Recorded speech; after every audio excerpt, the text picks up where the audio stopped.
Testing 1, 2, 3. Test. Okay, we have audio finally. I don't know what went wrong. I had everything set up. I've been doing this literally all afternoon, trying to get this program on the air.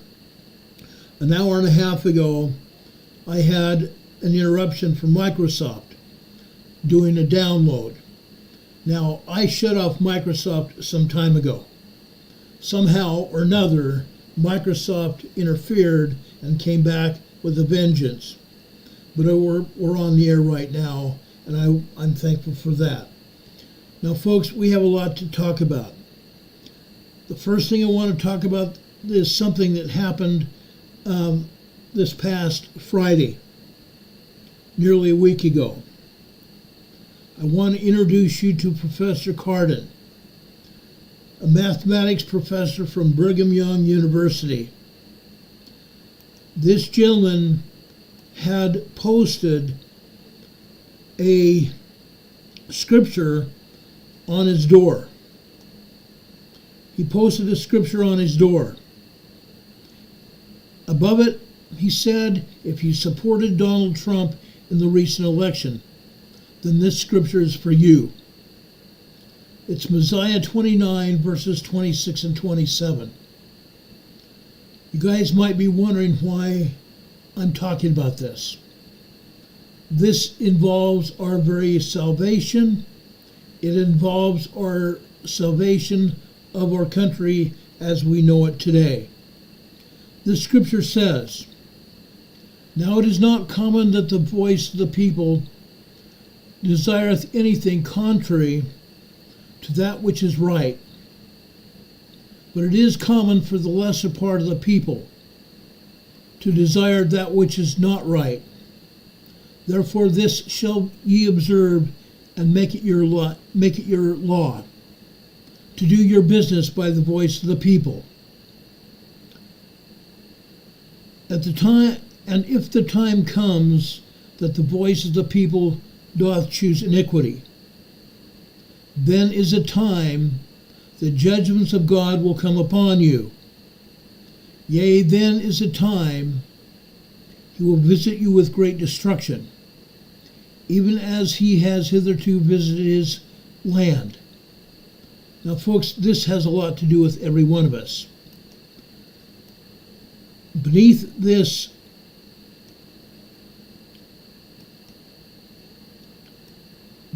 scripture was this: by almost all objective standards, Donald Trump is an evil man. Now that you made your choice, you should expect this prophecy to be fulfilled. Folks, that is a bunch of crap. This mathematics professor posted that on the outside of his door. Shortly after that professor posted that on his door, for all of the other professors and staff of Brigham Young University to see, some other things happened. One of his students came forward and posted something else on his door. Now, if you guys would just give me a second here. I thought I already had this up here.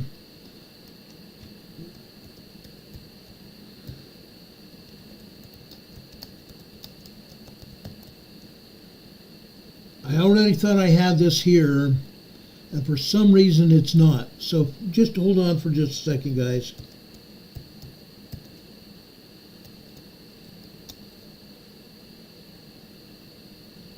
Oh, come on.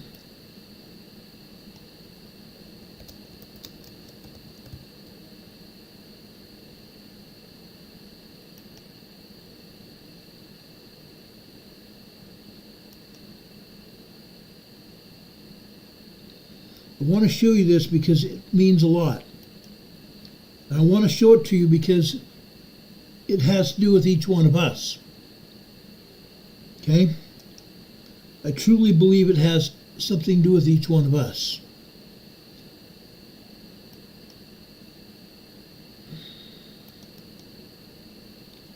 I'm almost there, guys. Hang in there with me for a minute.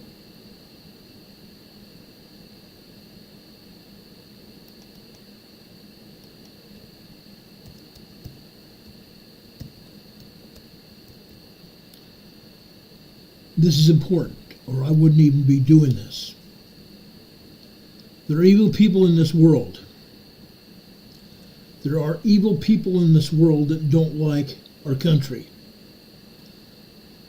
We talked about this earlier last week.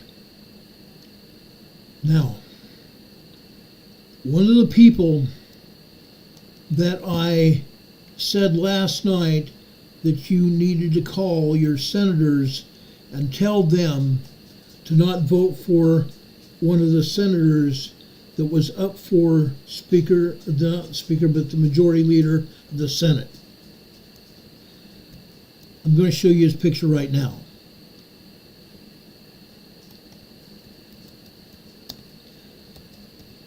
Yesterday, a man named John Thune was elected by the senators in Washington, D.C. to be the majority leader of the Senate. No, we did not want him. But he has been elected to the majority leader of the Senate. It was a closed vote, a secret vote. A secret vote. Things are being done in secret, so none of us can see them. They're trying to hide information. They're hiding information from us.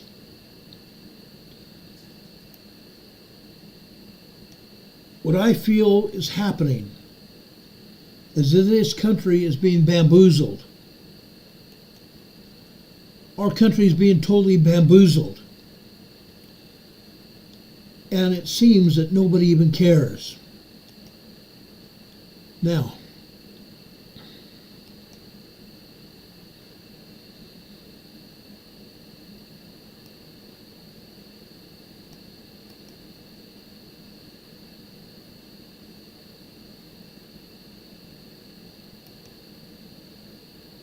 just a second, I'm going to post this picture here.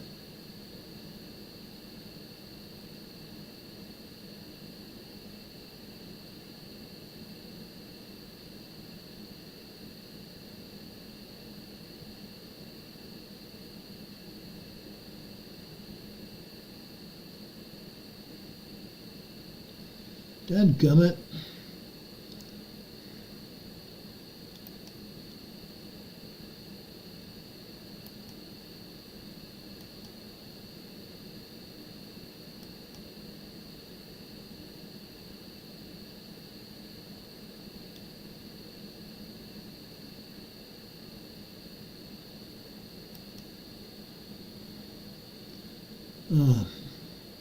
I'm sorry, guys. It's taking me a little bit longer to get this picture up here.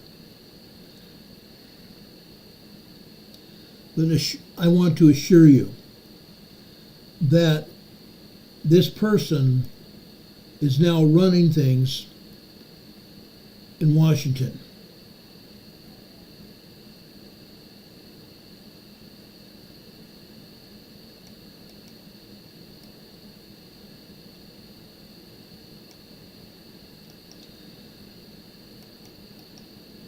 I wouldn't take this time if I didn't think it was important.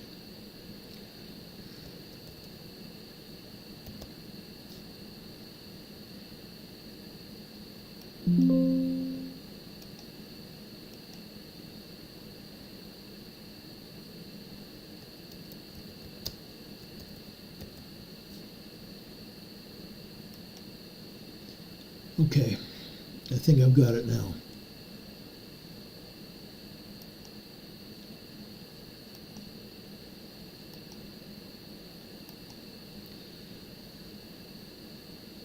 Things are happening.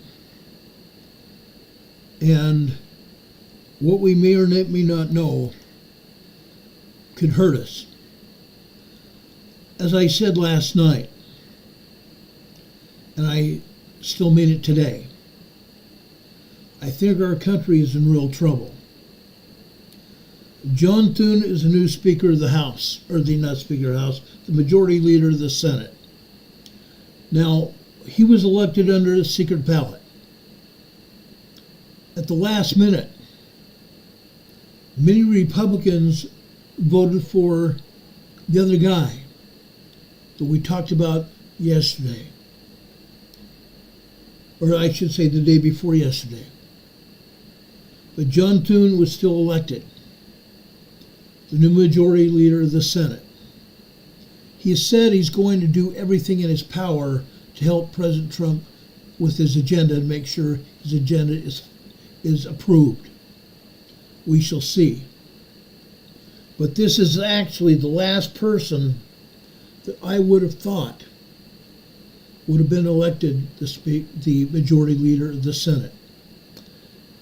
Two of the other people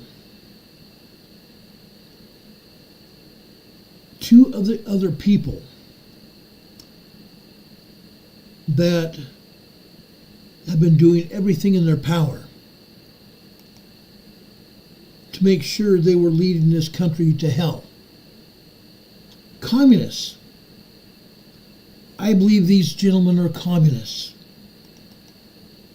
Right here. Democrat Senator Chuck Schumer. Actually, that was Chuck Schumer on the left and Senator McConnell's on the right. These two gentlemen have done everything in their power to lead our country astray. Everything. They said they were going to keep President Trump from being elected, doing everything in their power to send him to jail. Those were the words from Senator McConnell and Chuck Schumer. They were going to make sure he was going to jail, that he would never be elected to the presidency of the United States again. These are the kind of people that we had running our country. Along with Biden and Harris, doing their best. Yesterday, President Trump met with Biden, and President Trump told him that politics is bad, politics is almost evil, and things are said. But he told Biden that he was hoping that they could still accomplish something and help get this country turned around. Biden said he didn't agree with Trump's policies, but he would do everything in his power to help transition President Trump into the office of the presidency of the United States.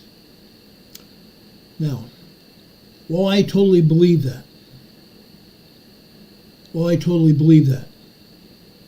there's some other things that are transpiring that I believe we need to take a look at. Before I get involved in going through the rest of this program tonight, I want to play a small part of a speech that was given by then Secretary of Agriculture under President Eisenhower, Ezra Taft Benson. This was filmed in 1965. I will stop it after he gets through with part of his message, but I believe we need to hear this. Yes, Don Patoka says McConnell was a rhino and Chuck Schumer was a commie. You're absolutely right. Now we need to drain the swamp. President Trump has said he was going to drain the swamp. That's what we're here to do.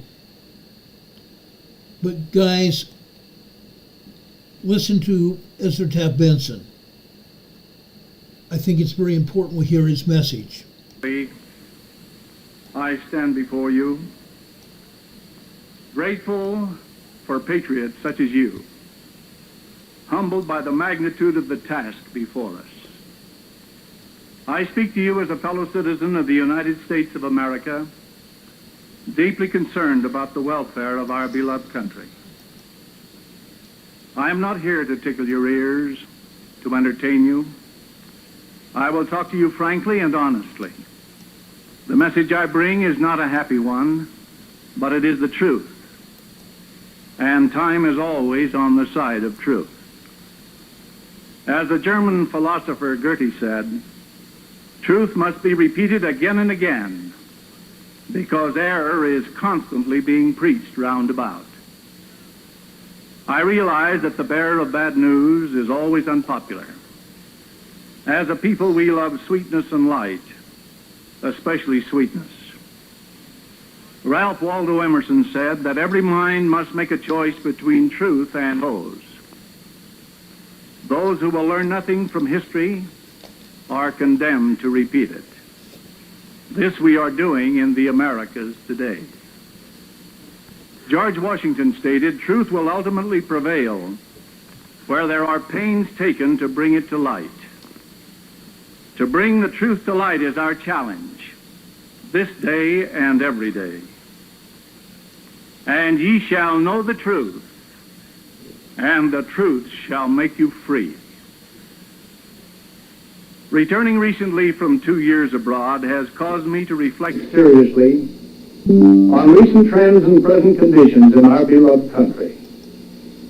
I am shocked and saddened at what I find. I am sorry to say that all is not well in so-called prosperous, wealthy, and powerful America. We have moved a long way and are now moving further and more rapidly down the soul-destroying road of socialism. The evidence is clear, shockingly clear, for all to see. With our national prestige at or near an embarrassing all-time low, we continue to weaken our domestic economy by unsound fiscal, economic, and foreign aid policies which corrupt our national currency. Ever-increasing centralization of power in the federal government in Washington, D.C. is reducing our local and state governments to virtual federal field offices, while weakening individual initiative, enterprise, and character. With the crass unconstitutional usurpation of power by the executive branch of the federal government, anti-spiritual decisions of the Supreme Court, all apparently approved by a weakly submissive rubber-stamped Congress, the days ahead are ominously frightening. Surely, certainly, it behooves patriotic citizens such as you to meet together to seriously consider present conditions in our beloved nation. It is imperative that American citizens become alerted and informed regarding the threat to our welfare, happiness, and freedom. No American is worthy of citizenship in this great land who refuses to take an active interest in these important matters. All we hold dear as a great Christian nation is at stake. In leaving for Europe 2 years ago, I could not help but feel a very deep sense of anxiety for this great land of America, which had just passed through a terrible crisis. To have the President of the United States suddenly torn from his high office by the violent hand of an assassin was an insidious and dastardly act which struck at the very foundation of our republic. All of us felt the impact of it. All of us caught the ominous spirit of tragedy and sorrow which accompanied it. Each of us sensed in a very personal way the heartbreak which had come to the Kennedy family. But after the services and burial were over, we also realized something else.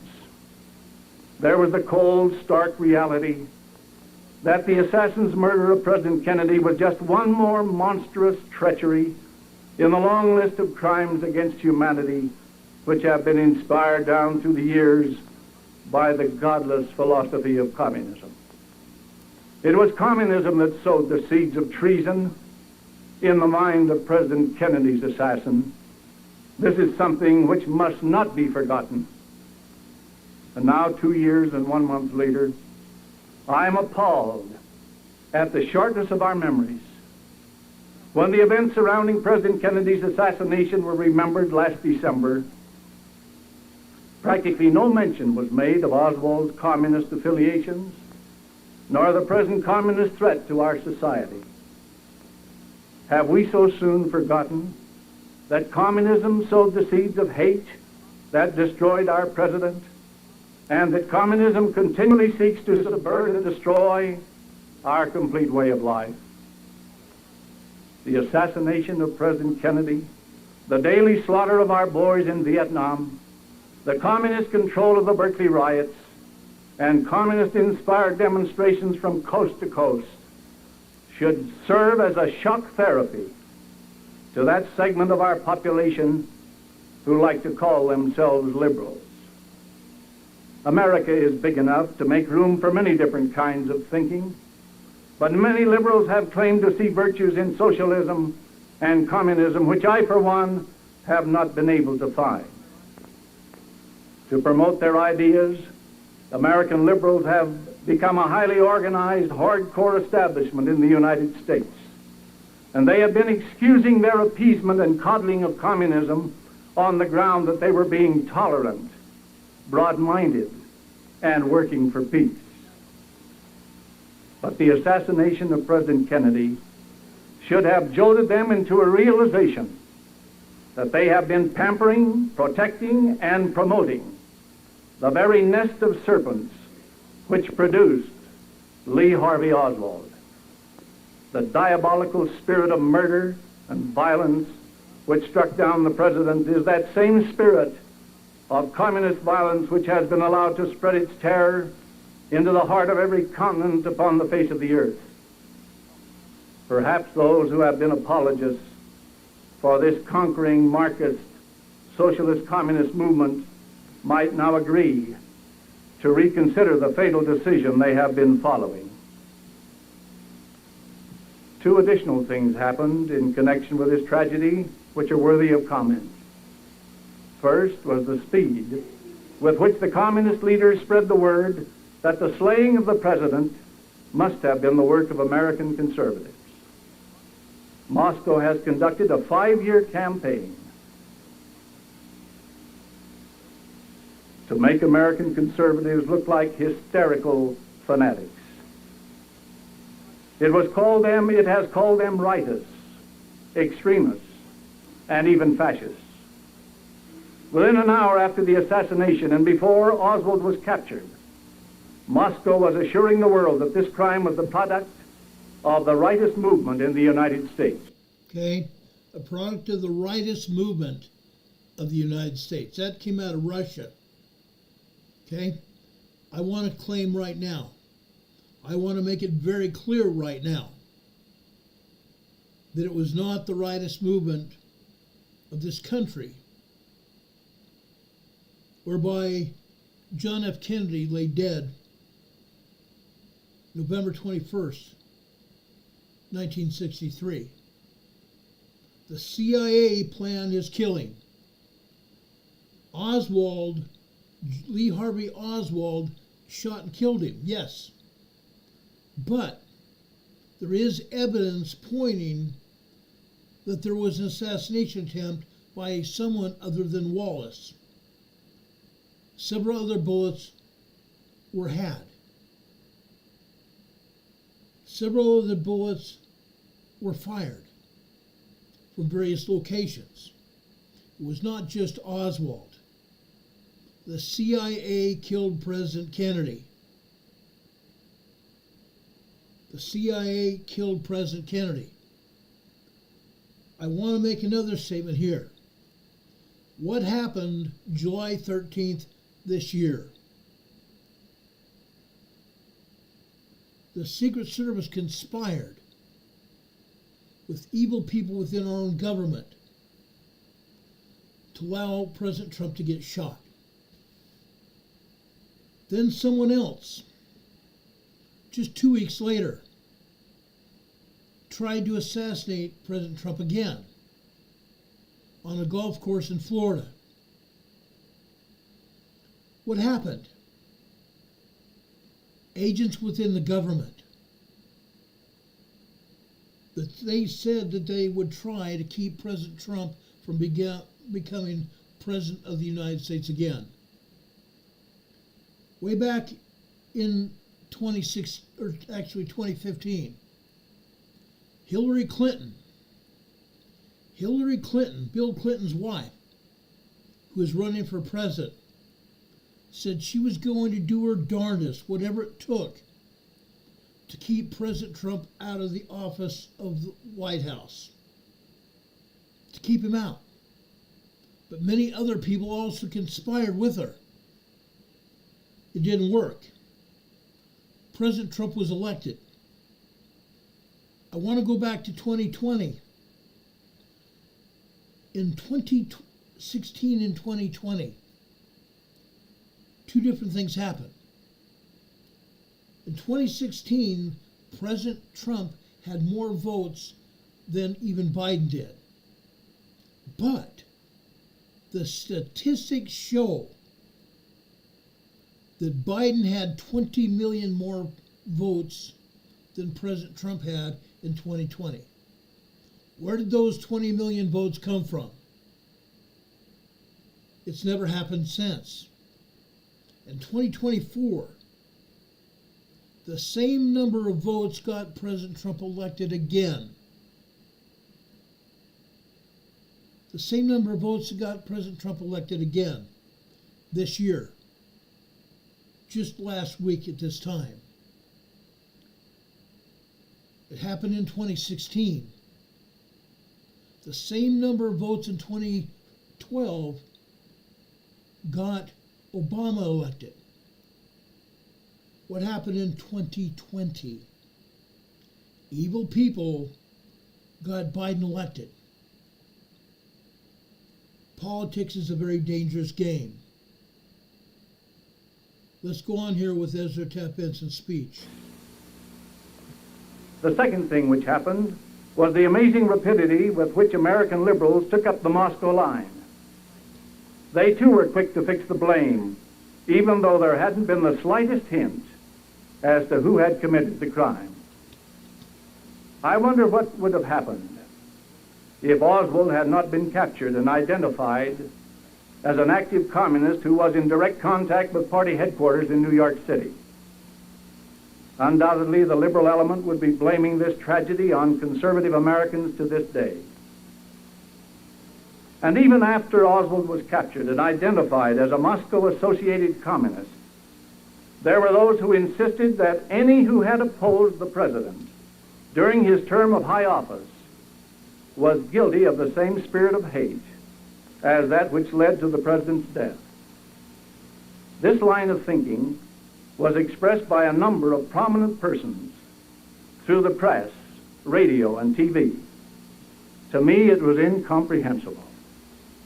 To equate Oswald's hate and homicidal bitterness with patriotic Americans who happened to oppose some of the policies of the president's administration was the height of distorted and fallacious thinking.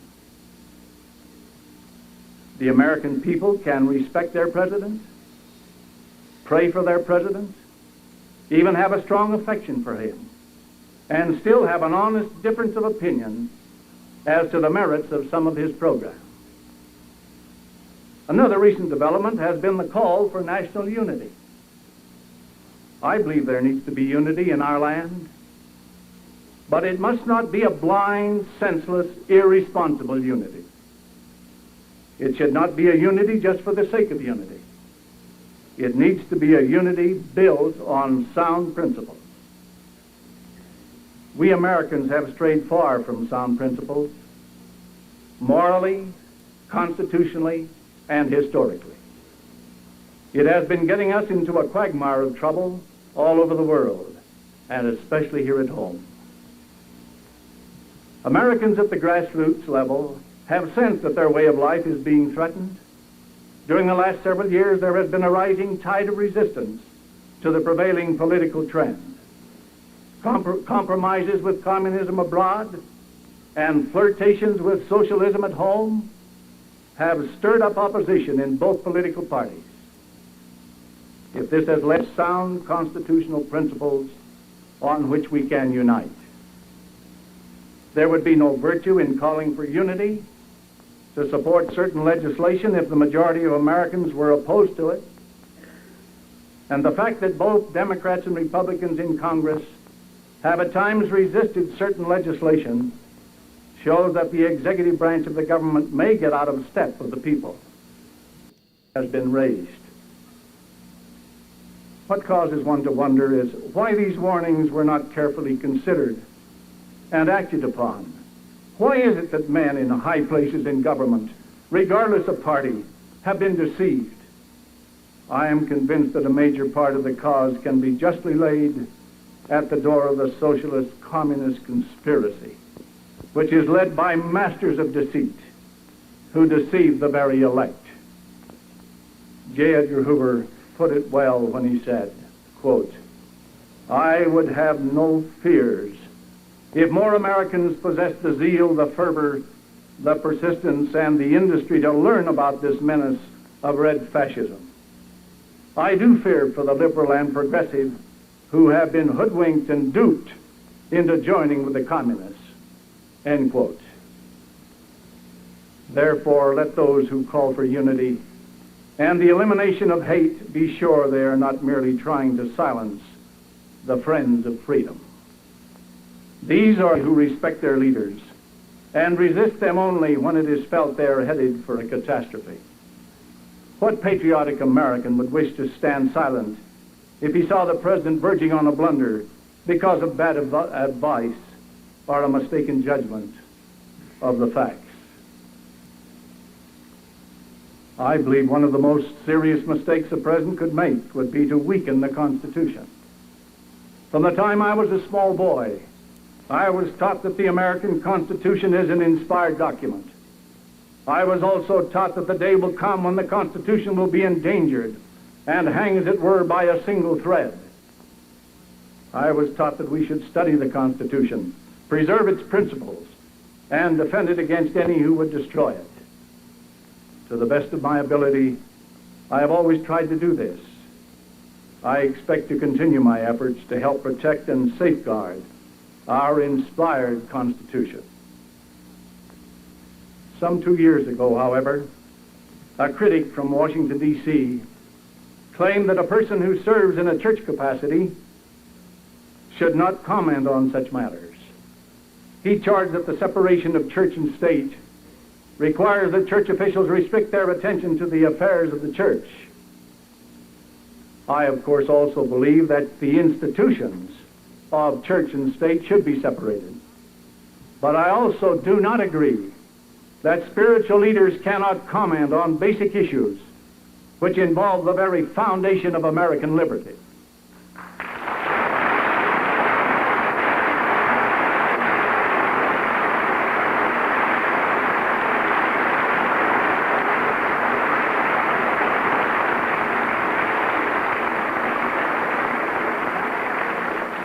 In fact, if this were true, we would have to throw away a substantial part of the Bible. Speaking out against immoral or unjust actions of political leaders has been the burden of prophets and disciples of God from time immemorial. It was for this very reason that many of them were persecuted. Some of them were stoned, some of them were burned, many were imprisoned. Nevertheless, it was their God-given task as watchmen on the towers to speak up. It is certainly no different today.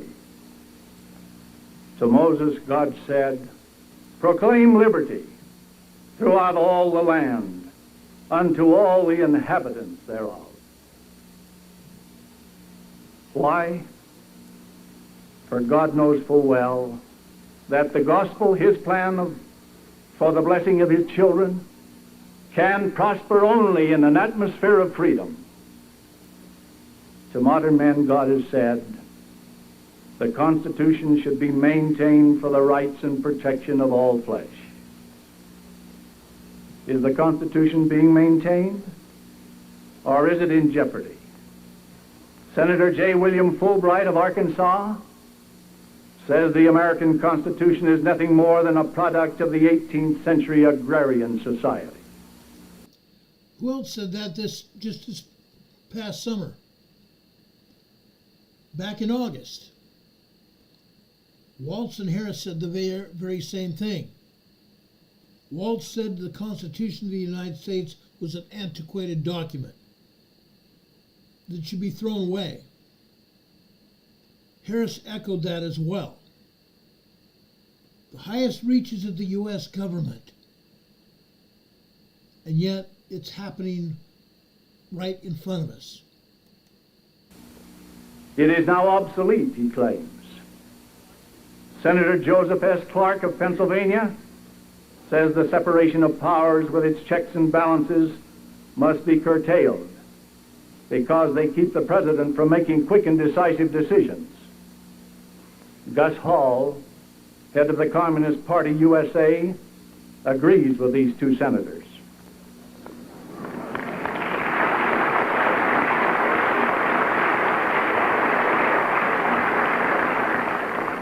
Yes, Gus Hall agrees with these two senators and demands that there should be a new federal charter eliminating states' rights. America's national sovereignty should be abandoned, according to Walt Rostow, chairman of the Senate of the State Department Policy Planning Board.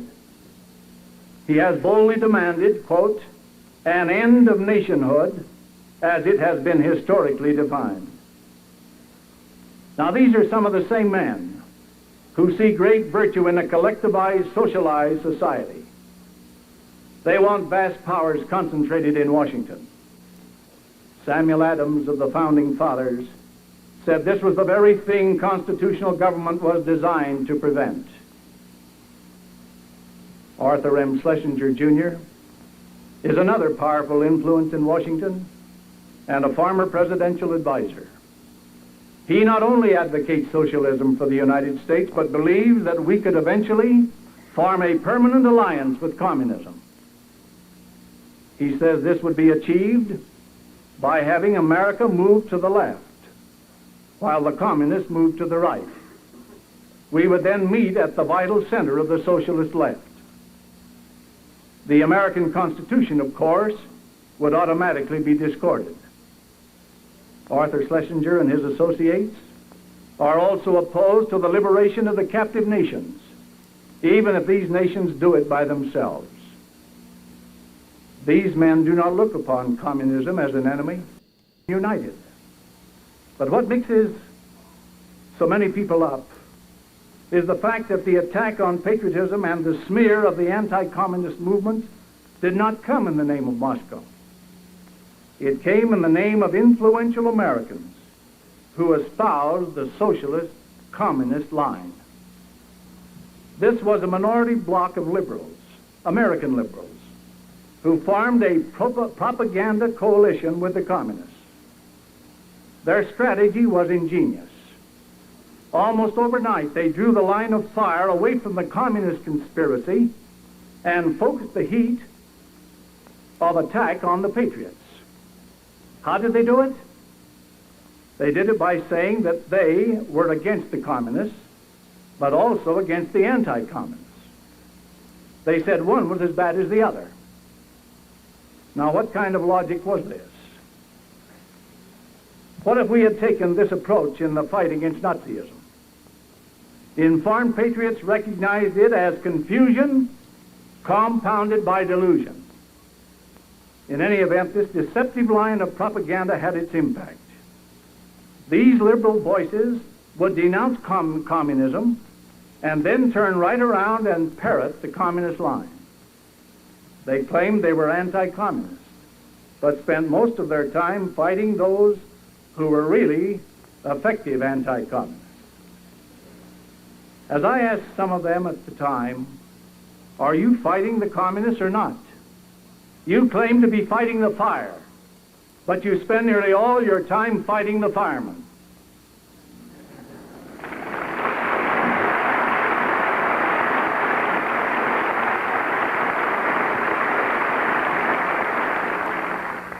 By 1962, these American liberals had almost completely neutralized the resurgence of American patriotism. They had frightened uninformed citizens away from study groups and patriotic rallies.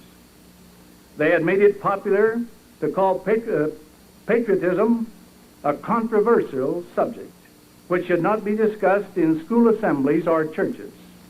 Isn't that exactly what's happened this year? That happened this year. A 14-year-old boy was at an assembly, and he wanted to talk about patriotism. And yet, his principal said, no, that's not going to happen. And the principal wanted him to give her the documents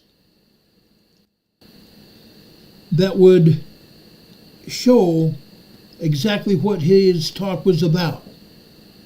He refused to give her the documents. He refused. A 14-year-old boy standing for something, standing for principles. The principal had asked him, why have you been talking about patriotism? Most people your age don't talk about patriotism.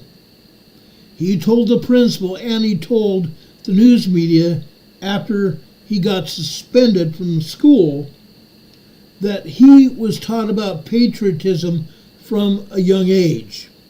And that's why when he was in middle school, he wanted to talk about patriotism to his class. And the principal tried to stop him. But after he gave his address, they suspended him. The result of his suspension made the national news.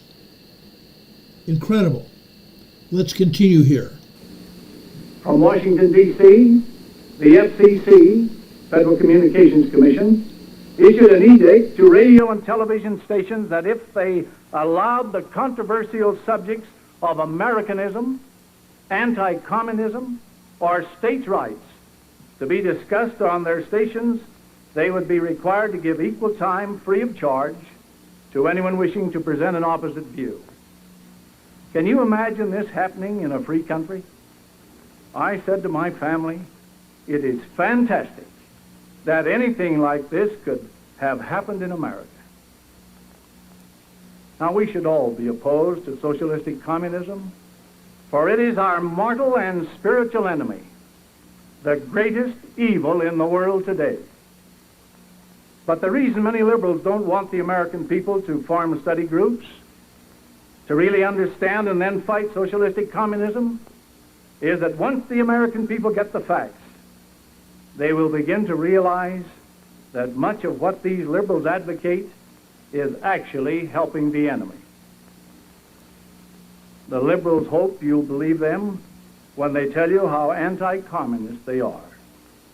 But they become alarmed if you really inform yourself on the subject of socialistic communism. For after you inform yourself, you might begin to study the liberal voting record. And this study would show you how much the liberals are giving aid and comfort to the enemy, and how much the liberals are actually leading America towards socialism itself. For communism is just another form of socialism, as is fascism. So now you can see the picture. These liberals want you to know how much they are doing for you, with your tax money, of course, but they don't want you to realize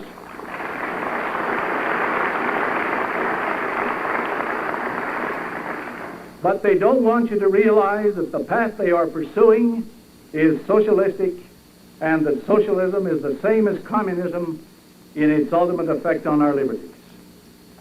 When you point this out, they want to shut you up. They accuse you of maligning them, of casting aspersions, of being political. No matter whether they label their bottle as liberalism, progressivism, or social reform, I know the contents of the bottle is poison to this republic, and I'm going to call it poison.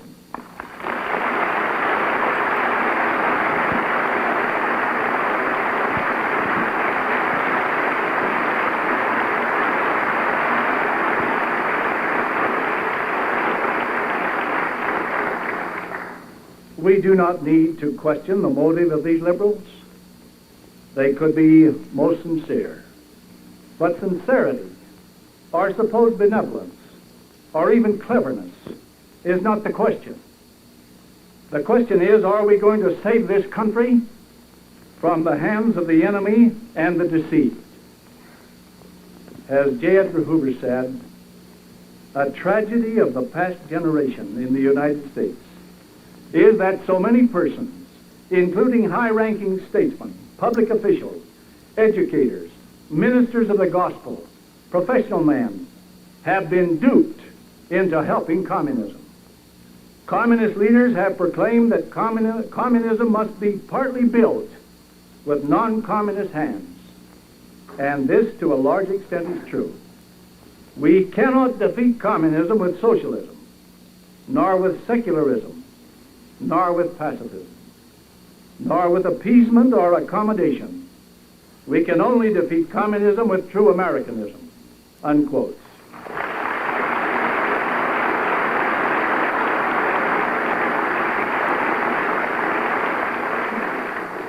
So from the very beginning of this Moscow campaign to stop the anti-communist movement in this country, it was an important part of the communist strategy to get their liberal American friends to carry out an attack against patriotic organizations. Of course, the communists have learned overnight the patriotic campaign against communism was almost completely forgotten as the liberal vigilantes heroically rode out in full force to save the country from the terrible butchers. Not only the ultra-liberal forces rallied to the battle, but some of the most respected conservative press took up the hue and cry, and many prominent, highly respected Americans also fell for the deceptive line. The communists had intended to confuse the American people, and they did. The tar brush tactics smeared the image of the new, small, but rapidly growing John Birch Society had been publicly charged with being a secret, fascist, subversive, un-American, anti-Semitic organization. We have not found any of these accusations to be supported by the evidence.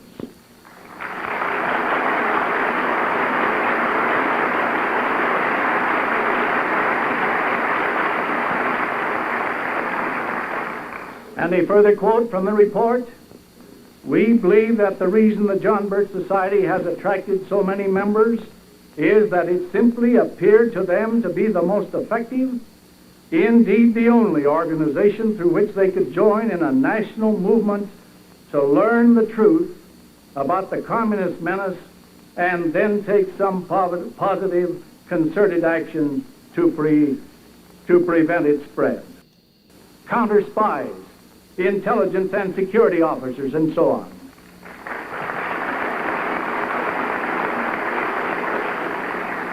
Many nationally prominent patriotic Americans serve without pay on its council. As to its methods, the report describes the society as a study group organization designed to, quote, first learn the facts about communism and then implement that knowledge with effective and responsible action, unquote. Now, what is wrong with such methods as these? It was communists and American liberals who objected to these methods because they were effective. They turned out to be traditional American methods that I could find no fault with. The society takes its name from one of the greatest heroes of World War II, Captain John Birch, who was murdered by the Chinese communists 10 days after the war. The society attempts through an educational and monthly action program to use every legal and moral means practicable to preserve our inspired Constitution. These programs have had a real impact against the conspiracy. The various programs are purely suggestive, and the members are cautioned never to do anything that goes contrary to their conscience and judgment. The society is not a political organization. It never endorses a candidate or contributes to candidates.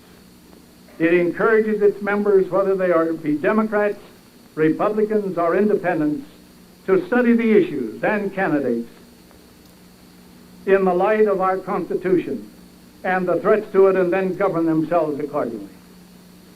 Among other things, the Society is for a balanced budget, for the Monroe Doctrine, for letting the states solve their own problems,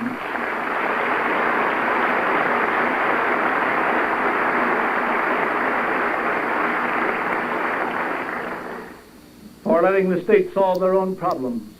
It is against foreign aid to the communists.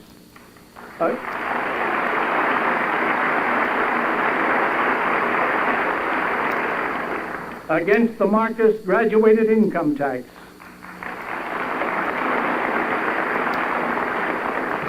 And against the federal government competing with tax-paying free enterprise.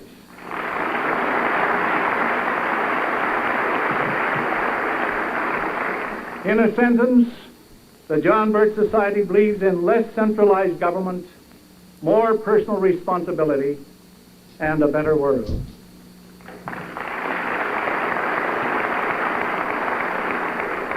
To stand up for the right, even when it is unpopular. Perhaps I should say especially when it is unpopular.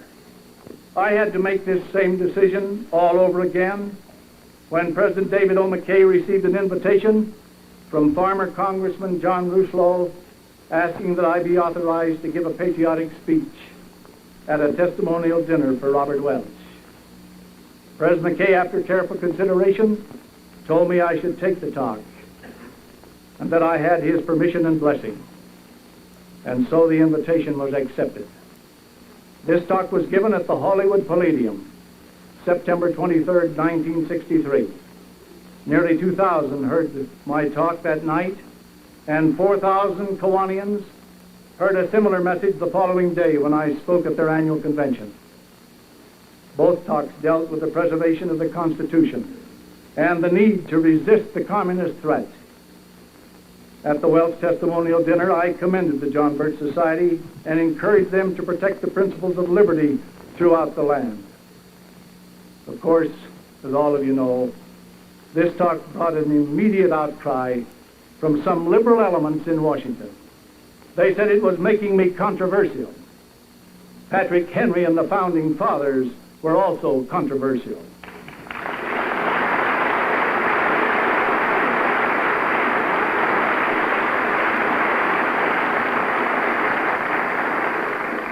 True patriots have ever been.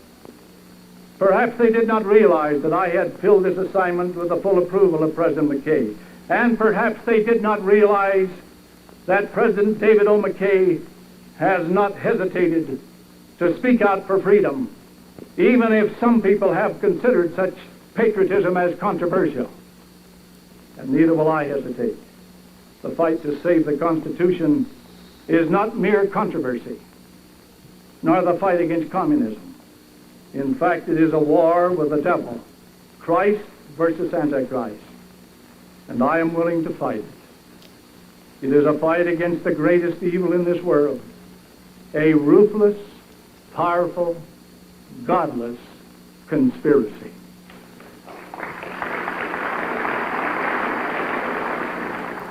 J. Edgar Hoover has warned that the Cold War is a real war, and that the threat is increasing. I agree, and unfortunately we're losing the war. I think it is time for every patriotic American to join with neighbors to study the Constitution and the conspiracy. Subscribe to several good patriotic magazines, such as American Opinion. Buy a few basic books, such as Masters of Deceit, A Study of Communism by J. Edgar Hoover, The Naked Communist by Cleon Skousen, recommended by President David O. McKay in the General Conference of the Church, October 1959. Read You Can Trust the Communist by Fred Schwartz, and so on. And then prepare to do some independent thinking. And remember that the organized who have a plan and are dedicated, though they be few, will always defeat the many who are not organized and who lack plans and dedication. The communists know this and have proven it. Isn't it about time that most Americans realize it too?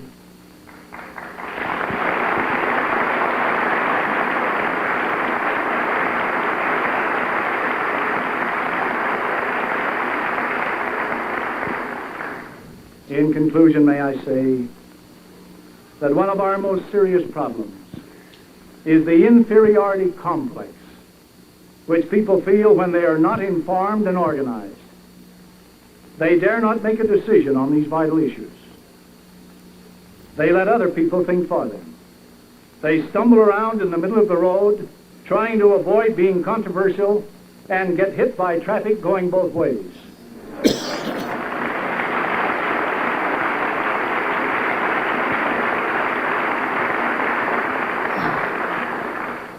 To the patriots, I say this: take the long, eternal look. Stand up for freedom, no matter what the cost. It can help to save your soul and maybe your country. This is a choice land, choice above all others. Blessed by the Almighty, our forefathers have made and kept it so.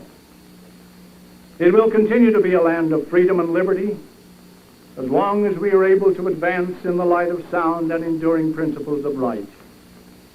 To sacrifice such principles for momentary expediency, often selfishly motivated, is to endanger our noble heritage and is unworthy of this great American people. With all my heart, I love this great nation. I have lived and traveled abroad just enough to make me appreciate rather fully what we have here. To me, this is not just another nation. It is not just one of the family of nations. This is a nation with a great mission to perform for the benefit of liberty-loving people everywhere. It is my firm conviction that the Constitution of this land was established by men whom the God of heaven raised up unto that very purpose. This is part of my religious faith. The days ahead are sobering and challenging, and will demand the faith, prayers, and loyalty of every American. As the ancient apostle declared, the night is forspent, the day is at hand. Let us therefore cast off the works of darkness, and let us put on the armor of light. May God give us the wisdom to recognize the dangers of complacency, the threat to our freedom, and the strength to meet this danger courageously. Our challenge is to keep America strong and free, strong socially, strong economically, and above all, strong spiritually, if our way of life is to endure. There is no other way. Only in this course is there safety for our nation. In this mighty struggle, each of you has a part. Every person on the earth today chose the right side during the war in heaven. Be on the right side now. Stand up and be counted. If you get discouraged, remember the words of Edward Everett Hale when he said, I am only one, but I am one. I can't do everything, but I can do something. What I can do, that I ought to do. And what I ought to do, by the grace of God, I shall do. And this is my prayer for you this day. May God bless all of you, each and every one. Thank you very much. Okay, that was Ezra Taft Benson, who just 2 years earlier was the Secretary of Agriculture under then President Eisenhower. President Benson had a lot to say there. Unfortunately, I could not find a time period where he said that he was asked by President Eisenhower to escort Khrushchev, who was the Prime Minister of Russia, around the United States to show him agriculture here in the United States. He told President Eisenhower he didn't want to do it. But President Eisenhower said, I want you to do it. So Ezra Taft Benson did it. Ezra Taft Benson escorted Khrushchev around. During that time period, Khrushchev told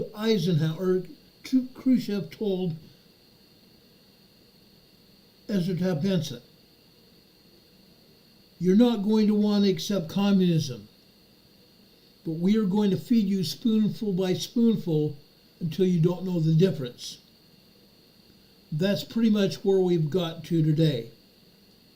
Communism being fed to us spoonful by spoonful. We don't recognize the difference. Now, I go back to where we started. There's a reason.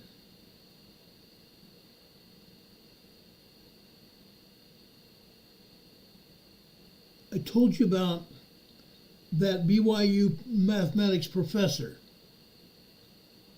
that put a scripture up on his door stating that the people not in power would succumb to communism and fall away from God.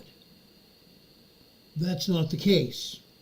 At the bottom of that scripture, he said, by almost all objective standards, Donald Trump is an evil man. Now that you've made your choice, you should expect this prophecy to be fulfilled. It has not been fulfilled, and it won't be. But this professor, Professor Cardin, one of his students saw that scripture on his doorway, along with staff and other professors there at BYU. One of his students found and posted a declaration.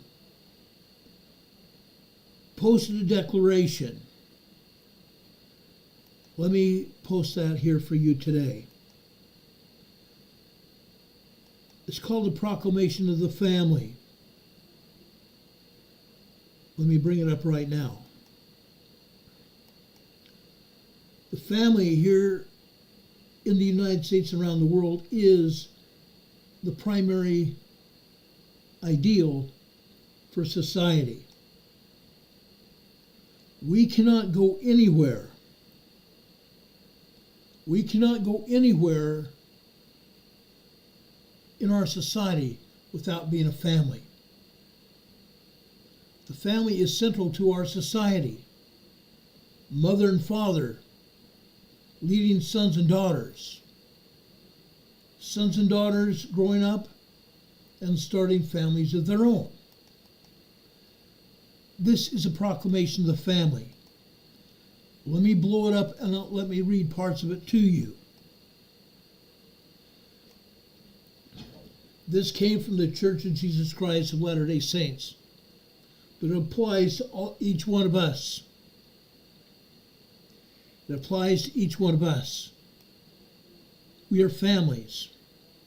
We, the First Presidency of the Council and the Council of the 12 of the Church of Jesus Christ of Latter-day Saints, solemnly proclaim that marriage between a man and a woman is ordained of God, and that the family is central to the Creator's plan for the eternal destiny of His children.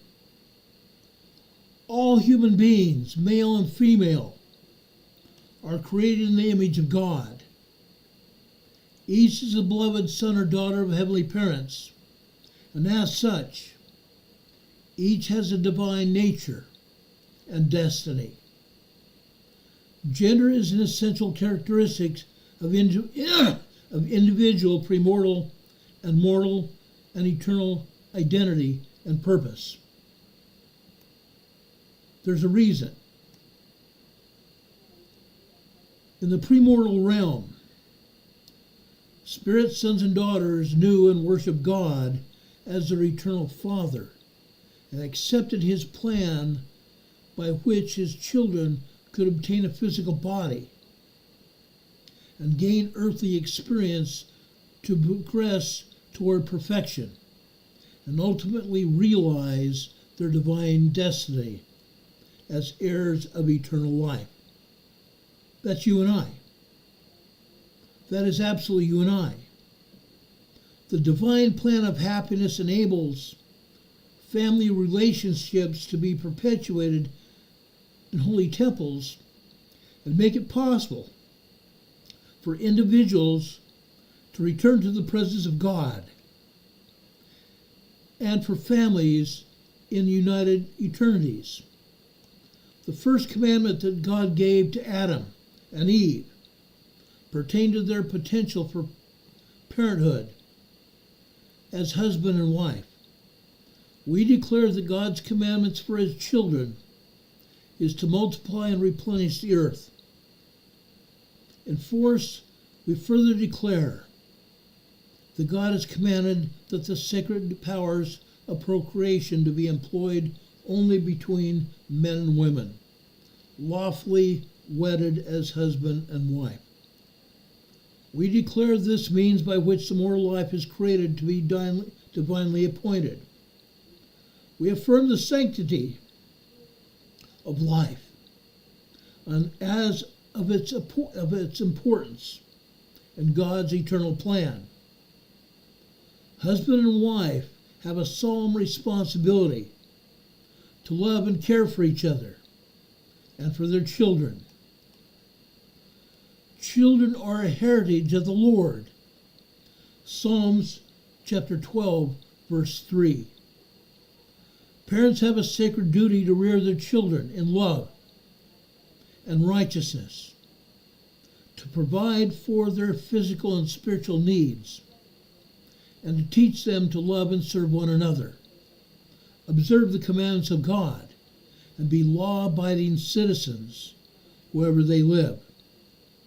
Husbands and wives, mothers and fathers, all will be held accountable before God for the discharge of these obligations.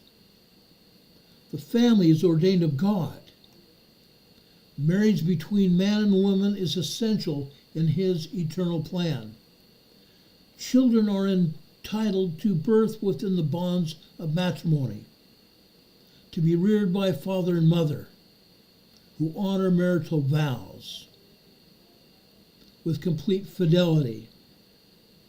Happiness in family life is most likely to be achieved when founded upon the teachings of the Lord Jesus Christ. Successful marriages and families are established and maintained upon principles of faith, prayer, repentance, forgiveness, respect and love, compassion, work, and wholesome recreational activities. By divine design, fathers are to preside over their families in love and righteousness, and are responsible to provide for the necessities of life and protection of their families. Mothers are primarily responsible for the nurture of their children. And these sacred responsibilities, fathers and mothers are obligated to help one another as equal partners. Disability, death, or other circumstances may necessitate individual adaptation. Extended families should lend support when needed. We warn the individuals who violate covenants of chastity, who abuse their spouses or offspring, or who fail to fulfill family responsibilities, will one day stand accountable before God.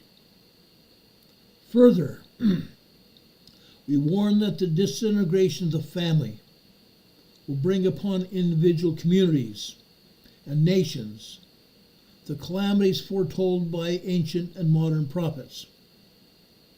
We call upon concerned citizens, responsible citizens, and officers of government everywhere to promote those measures designed to maintain and strengthen the family as a fundamental unit of society.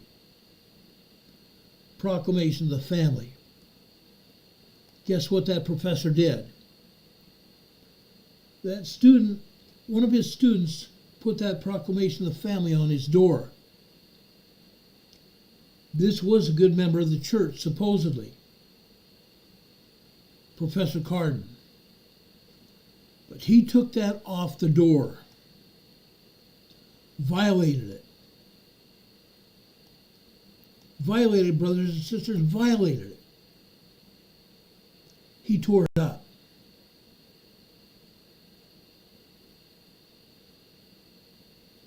Professor Carden tore it up.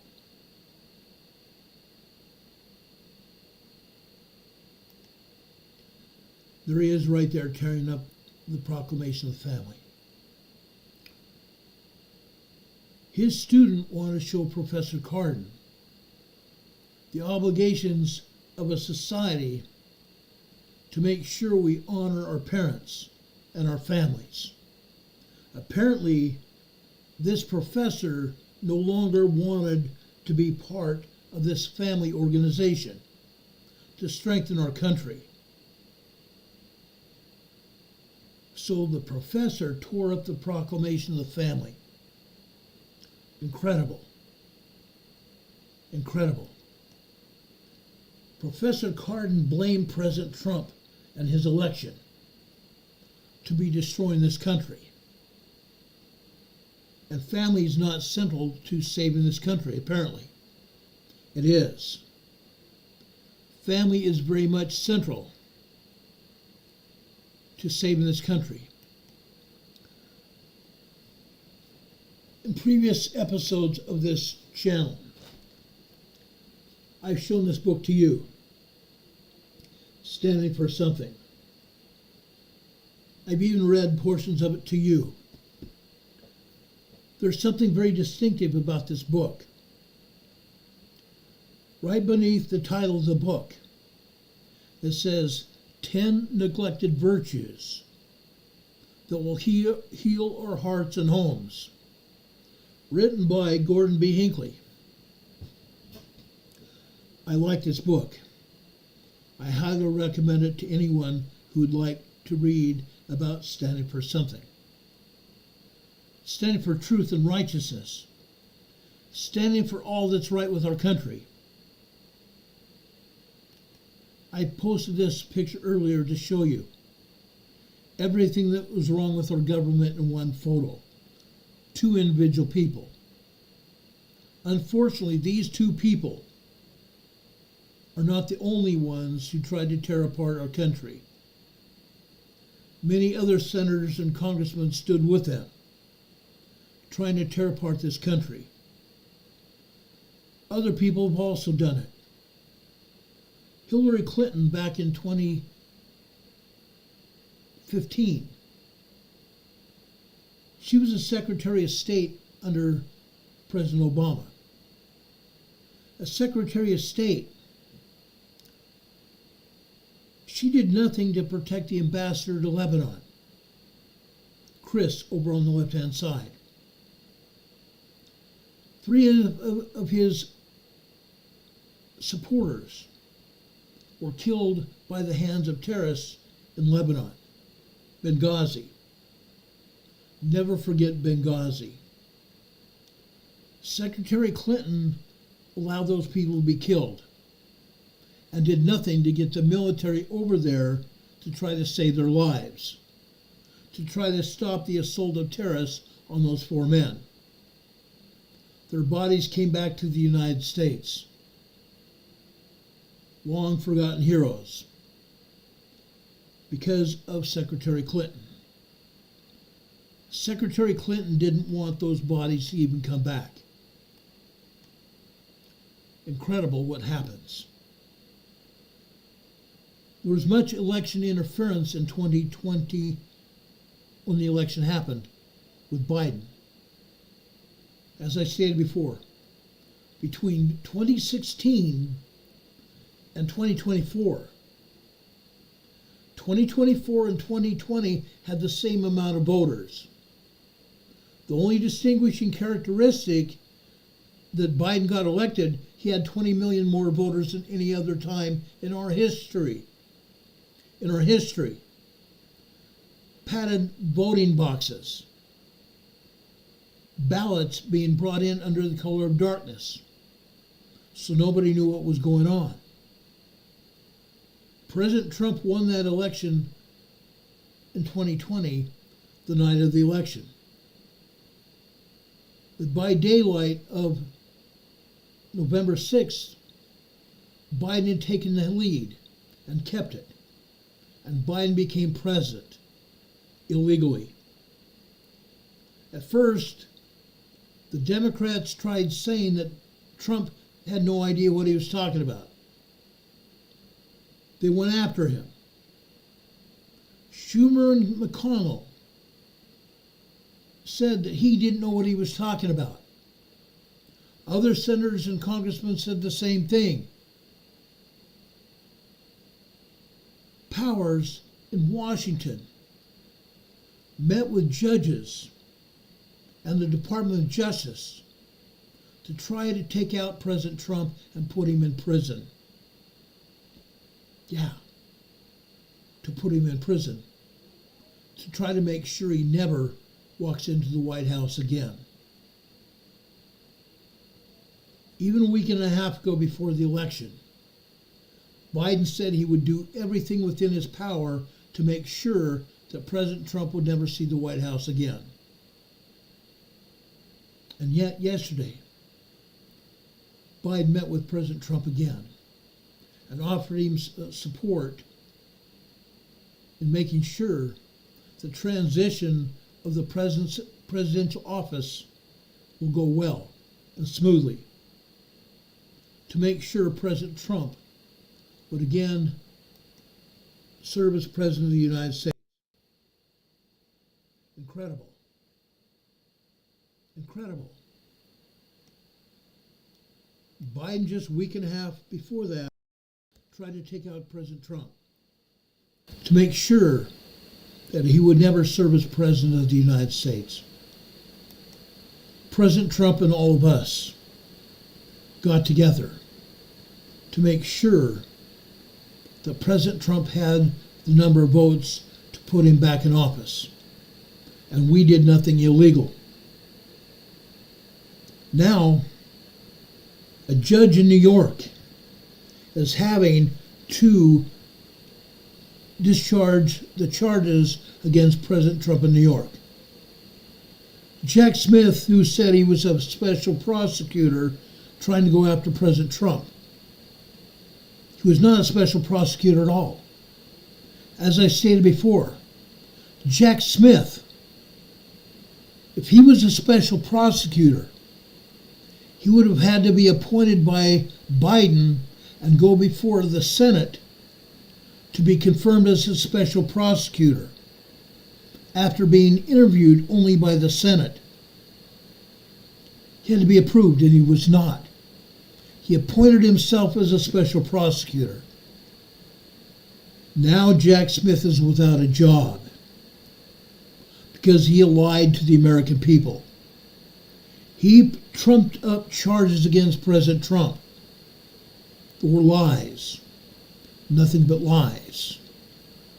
The Attorney General of New York and the District Attorney of the City of New York are now looking like stupid people, having violated President Trump's rights. And Judge Merchan looking like a sitting duck, having told the jury in President Trump's trial to not pay attention to the law, that the law meant nothing, but to only pay attention to what the judge told him, and that was all. So again, President Trump's rights were violated. In Georgia, President Trump's rights were also violated again by an Attorney General named Fani Willis. She and her lover, Mr. Wade, trumped up charges against President Trump of Georgia about ballots and voting, saying there was nothing illegally done with ballots. And yet, Why were there about 50,000 ballots in Georgia that all of a sudden couldn't be found? 50,000 ballots that couldn't be found because Fannie Willis and her lover Wade made sure they never saw the light of day. Again, trumped up charges. The Biden Justice Department also went after President Trump at Mar-a-Lago, Florida. Sent the FBI agents in the evening hours when President Trump wasn't in Mar-a-Lago but up in New York. Sent the FBI to his home in Mar-a-Lago, Florida. Ransacked his home. Ransacked his home. Even went into his wife's drawers and her boudoir.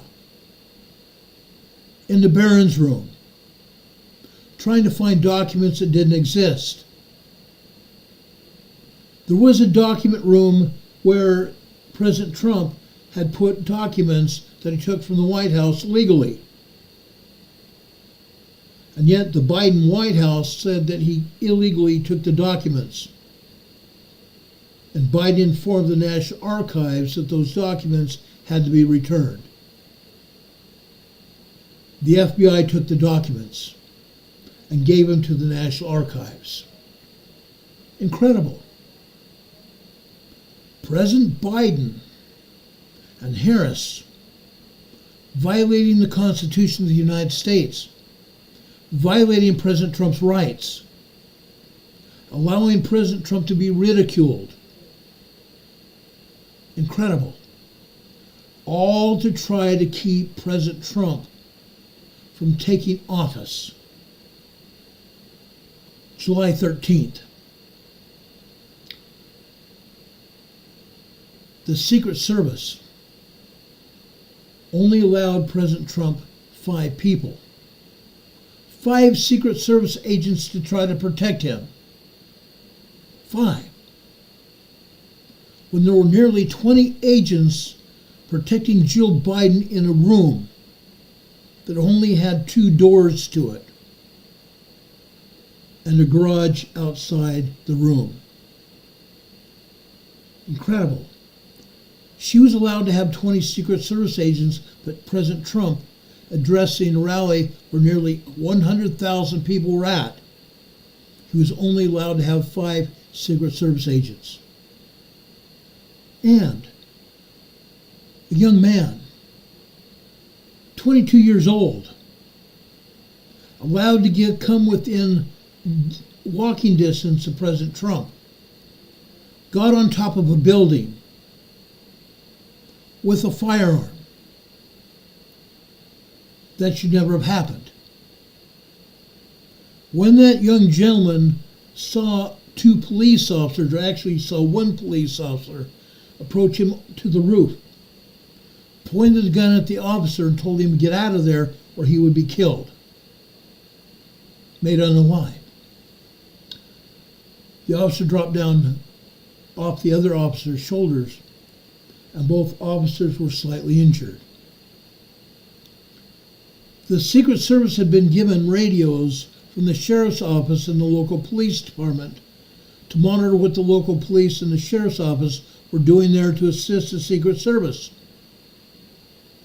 Why did the Secret Service not respond to the police and fire and the sheriff's office when they said there was a man on the roof with a gun?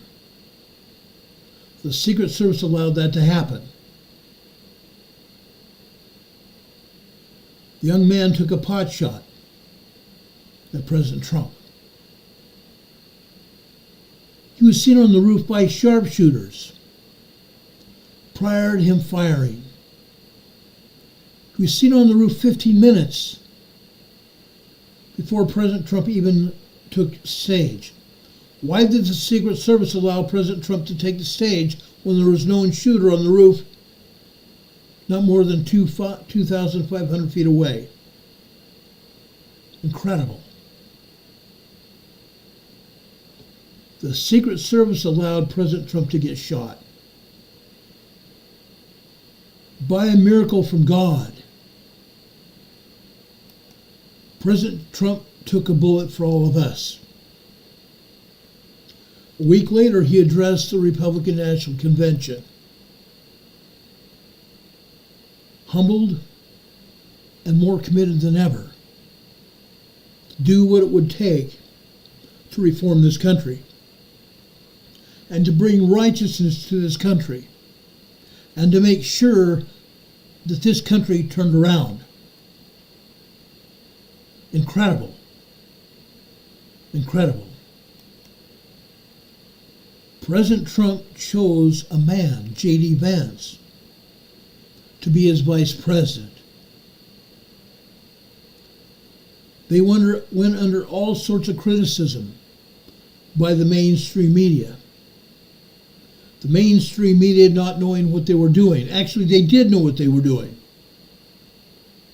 They also violated President Trump's rights. The mainstream media were being controlled by the very politicians that were trying to keep President Trump from reaching office again. The mainstream media failed because they were wrong. The mainstream media failed. The people behind the whole thing in government failed. The people won. November 5th, President Trump was reelected to his second term in office. The mainstream media is still failing. MSDNC is up for sale because they can't get enough viewers to their network. It looks like CNN will also be sold to the highest bidder because they also have lost viewership over the years because they have turned away from this country. It's incredible. The mainstream media. Even the mainstream media being ABC, NBC, CBS, and even Fox have lost viewership because they've turned away from God, turned away from everything that was right.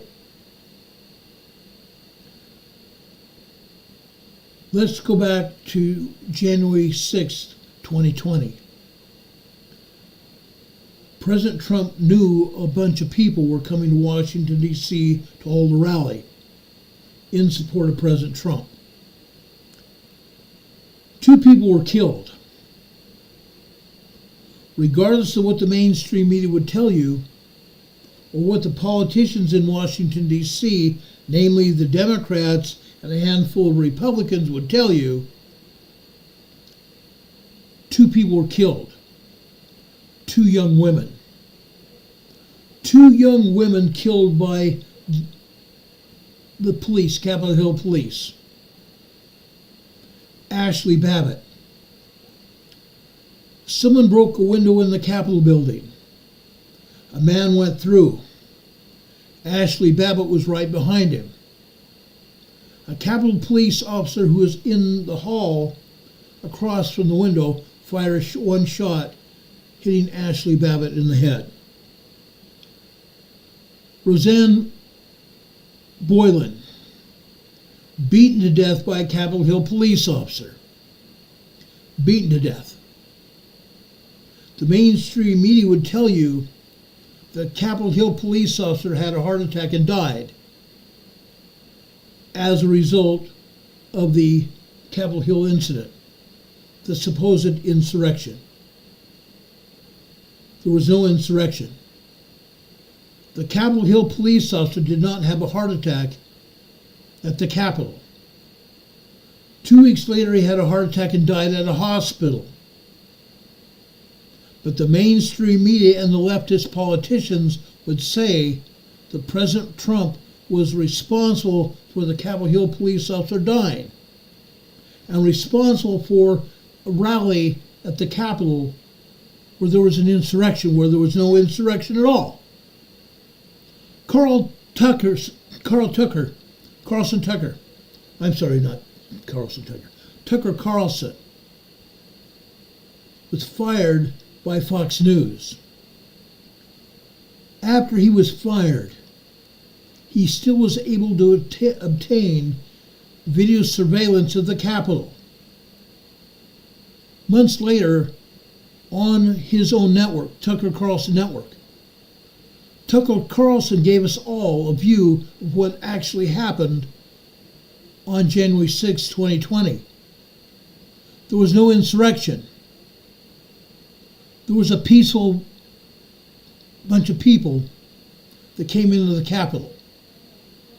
Doors to the Capitol were held open by Capitol Hill Police. And Capitol Hill Police showed the people inside the Capitol around the Capitol. Even showing people into the Senate. Showed people into the Senate Assembly area. Where one of the rioters, supposed rioters, offered a prayer for the nation. Approximately 400 people were jailed by the Biden Justice Department and are still in custody on federal charges of trespassing and murder. A murder that didn't happen. I believe President Trump is going to release him after he is sworn in as president. It's incredible what has happened. The Biden Justice Department has taken over the country. Now the Biden Justice Department is going to lose everything.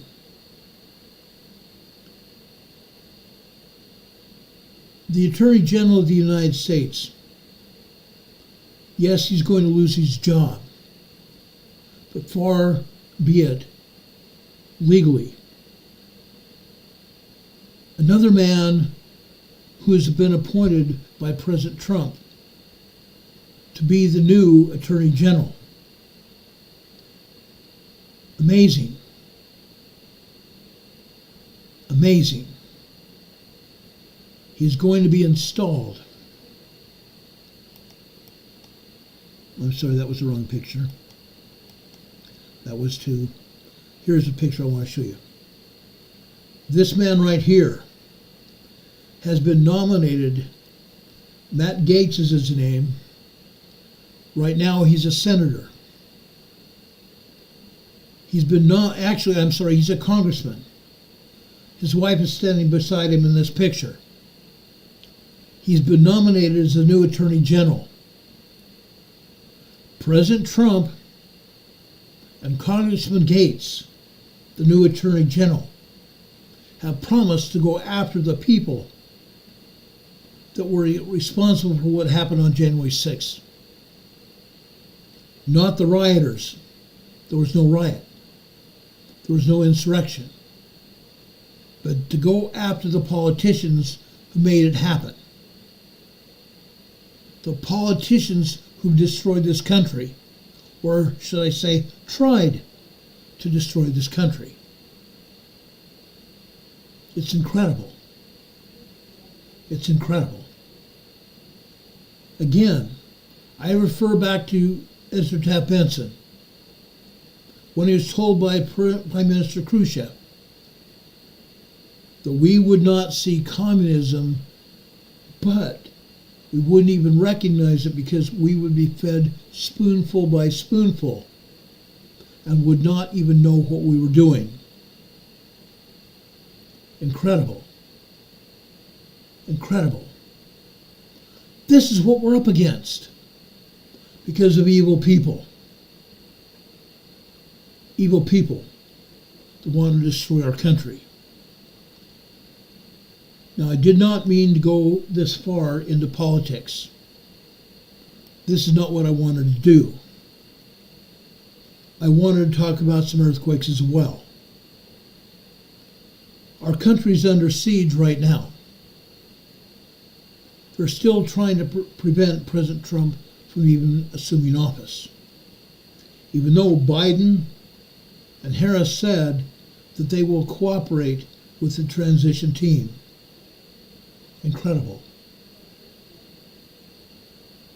But Melania Trump does not want anything to do with Vice President Harris because of what she did. What Vice President Harris did and said. I don't blame Melania Trump for not wanting to get anywhere near her, because she called for her husband's assassination, as well as Biden. Incredible. Renee Steffi's here in the chat. She said she saw a video where he resigned due to allegations of sexual misconduct. Not sure if that's true. President Trump is not going to resign because of that. Not going to happen. President Trump has been taken up in the courts with sexual misconduct. One woman was awarded millions of dollars by President Trump, even though he was not convicted. Incredible. Incredible what people will do to ruin President Trump's reputation. Yes, President Trump has his faults. All men have their faults. God does not want to work with a perfect person necessarily. But God wants to work with an imperfect person to achieve perfection. And I believe that's exactly what he's doing with President Trump. It's incredible.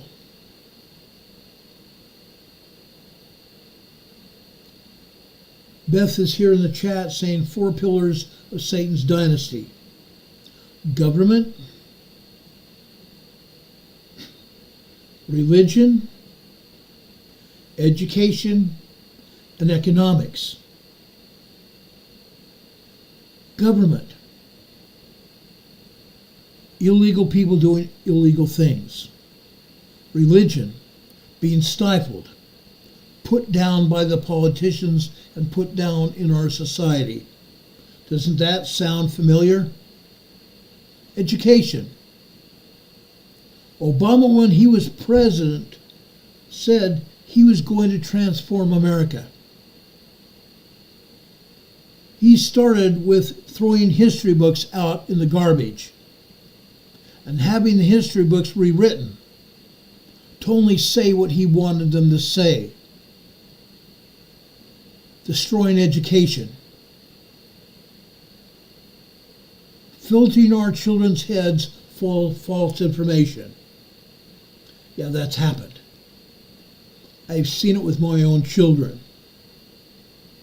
My own children are starting to come around and realize what they've been told all these years. Incredible. A revolution. A revolution against a family. A revolution against a family, brothers and sisters. If they destroy the family, they can take over society. And that's exactly what has happened here. Don Patoka just put this quote up from John F. Kennedy. Those who make peaceful revolution impossible will make violent revolution inevitable. Violent revolution. 2 death threats back to back within 2 weeks of each other against President Trump. This past week, actually this past weekend, the FBI revealed that they had 2 suspects in custody who were plotting another assassination attempt of President Trump. Again, trying to keep him out of office. This assassination attempt did not begin here in the United States. It began in Iran. One other suspect is still on the loose. The FBI is still running up leads to try to catch him. It's amazing. It's amazing what we will allow to have happen. To be justified by the sitting president of the United States and the vice president as well. The vice president runs against President Trump, expecting a deluge of ballots that did not happen. Her vice presidential nominee, an avowed communist from Minnesota, a card-carrying communist from Minnesota, that said that our Constitution was no longer a document that had any validity, trying to destroy our government. The Constitution is the main part of our government. Unreal. Unreal. Now, something else that Don Patoka just said in the chat. The truth may hurt for a time, for a little while,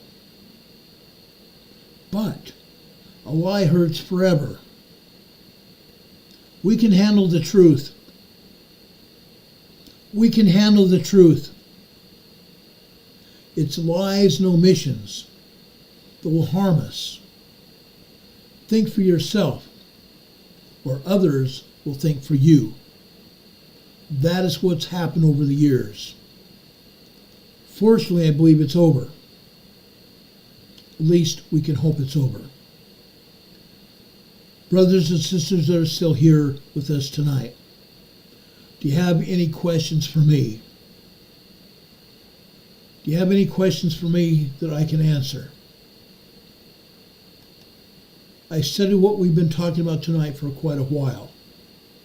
Years, in fact. I've been studying earthquakes for about 30 years. I know a lot more than some people think I do.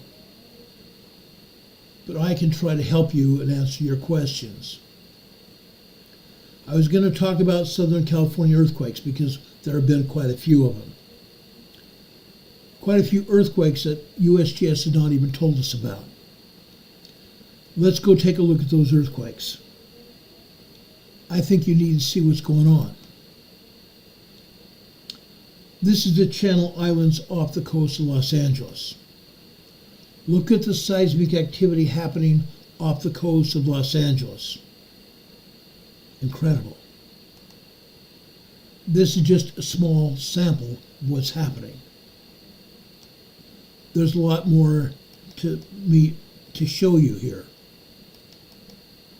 It's incredible what has happened even today in Los Angeles City and the county and Orange County as well. Incredible. Let's look at Bakersfield, California. Look at this. This is not as active as the Channel Islands were. Yes, in Bakersfield we have a lot of tremors. A bunch of tremors. At the top we have some microquakes as well. But after 6 a.m. they began to be tremors. And then tremors got larger. Tremors got larger. Let's go out to Hemet, Orange County, California. This is the San Jacinto campus, a college campus over in Hemet. Look what we're seeing here. More and more tremors. Here there's no microquakes at all.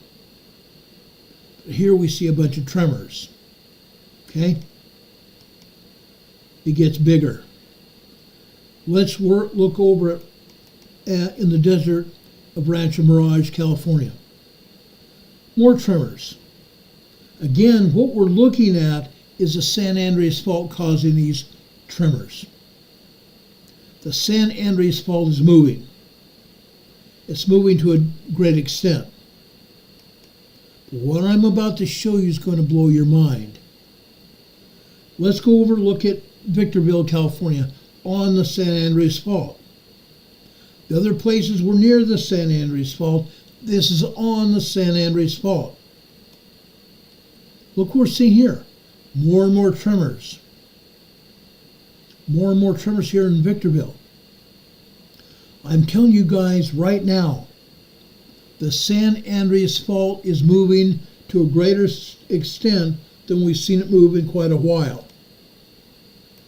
There is a larger earthquake coming on the San Andreas Fault. And I believe it's coming very soon. Let's go over into Los Angeles. I want to show you Baldwin Hills. The seismograms I'm showing you here, the seismograms are graphs that are coming from the computer, which is called a seismograph. Look what's here. Caltech is not showing us everything. The seismograms I'm showing you now come from 5 a.m. this morning. Every one of the seismograms I'm showing you tonight started at 5 o'clock this morning. What has happened here at the Baldwin Hills? After approximately 6:20 this morning, about 6:21 this morning, Caltech shut off the seismograph. They're not showing any other activity in the Baldwin Hills. The Baldwin Hills is an oil refinery, an oil and gas pumping operation. What are they not showing us, guys? Are we having larger tremors now in the Baldwin Hills? If that's the case, look out with what I'm going to show you now. Why did they shut off the seismograph here after 6:20 a.m. this morning? Look out for what I'm showing you now. Let's go over to the Los Angeles Emergency Operations Center in downtown Los Angeles at the City and County Building. Here we see very tiny tremors. This is very typical of what we've seen here at the City County Building before. I believe they are altering the seismograph to only show us what they want us to see.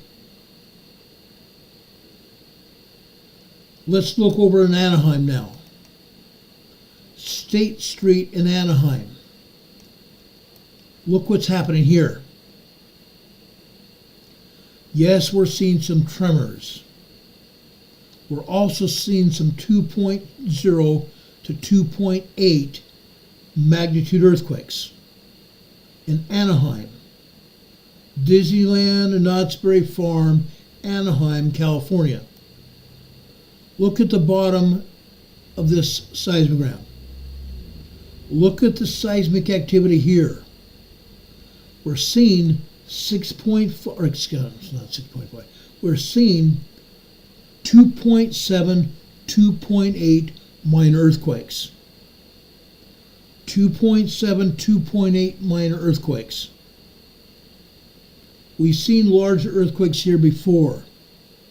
We've even seen 3.0 small earthquakes here before, where Disneyland and Knott's Berry Farm had to be shut down until they assessed the rides to make sure the rides were still safe. That's how much seismic activity has occurred in the Anaheim area. But not today. However, the seismic activity is still building in Anaheim, California. Incredible. Incredible. Guys, it's building. It's building to a great extent.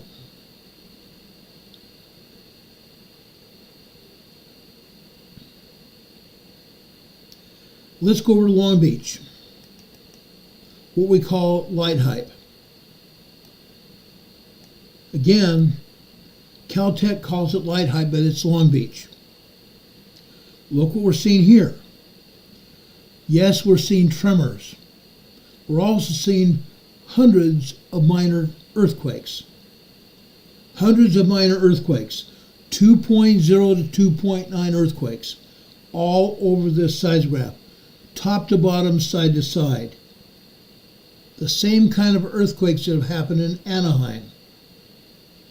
Not far from Long Beach. This is just the beginning. I've just begun. Let's look at Del Amo, just north of Los Angeles. Right here. The same thing's happening here, except the earthquakes are 2.0 in nature. The lowest grade of a minor earthquake. Yes, we're seeing tremors here at the very top. But this afternoon, after 3 p.m., which is 1500 over on the left-hand side. 1500 hours military time on the left-hand side. That's 3 p.m. Pacific time. Look at the tremors and minor earthquakes that are happening here. Minor earthquakes off and on all day long here in Del Amo. I want to show you a video of the fires still in Ventura County. I didn't get to show you that today, but I will tomorrow.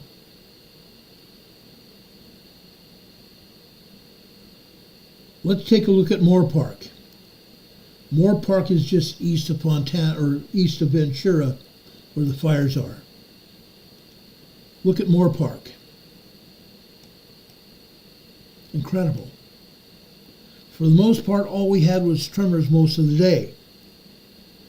But let's go down here to 1400 hours, 2 p.m. Pacific time today. This is when the tremors turned into minor earthquakes, and even larger than that. On the green line below 1400 hours, which would be 2:45 p.m. on the left-hand side. We go to 2:48 p.m. on the green line. We're seeing a 3.0 earthquake today in Moore Park, California, just east of Ventura where the fires are burning. And yes, Moore Park has had its share of fires as well.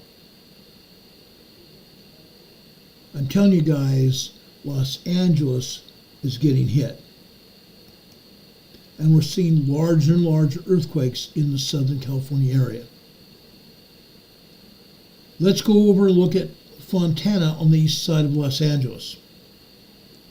Look what we're seeing in Fontana. From the very outset this morning, we're seeing 2.0, 2.4 earthquakes. Look at the top line. 2.0, 2.4 minor earthquakes. Then throughout the day, the earthquakes got larger.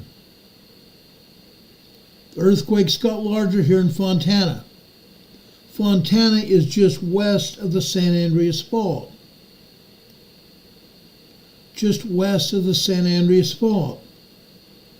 Look at the bottom green and black lines here. Look at those vertical lines. 2.5, 2.8 earthquakes. Except one earthquake on the green line towards the right-hand side. 2:47 p.m. on the green line. 3.0 small earthquake. 3.0 small earthquake. Then over here on the bottom black line. The bottom black line on the left-hand side is 3 p.m. We come over to 3:07 p.m. here. Another 3.0 earthquake. And we may have had another 3.0 earthquake just about 2 minutes before that at 3:04 and some change. Multiple small earthquakes. Seismic activity increasing in Fontana, just west of San Andreas Fault. It's moving, guys. It's moving, and it's moving in a big way. Over near Fontana, we have a town called Mira Loma. Mira Loma is just west of Loma Linda, where the medical center is. The renowned Loma Linda Medical Center. Look what we're seeing here. Here we're seeing nothing but tremors. But occasionally we've also had a 2.0 earthquake here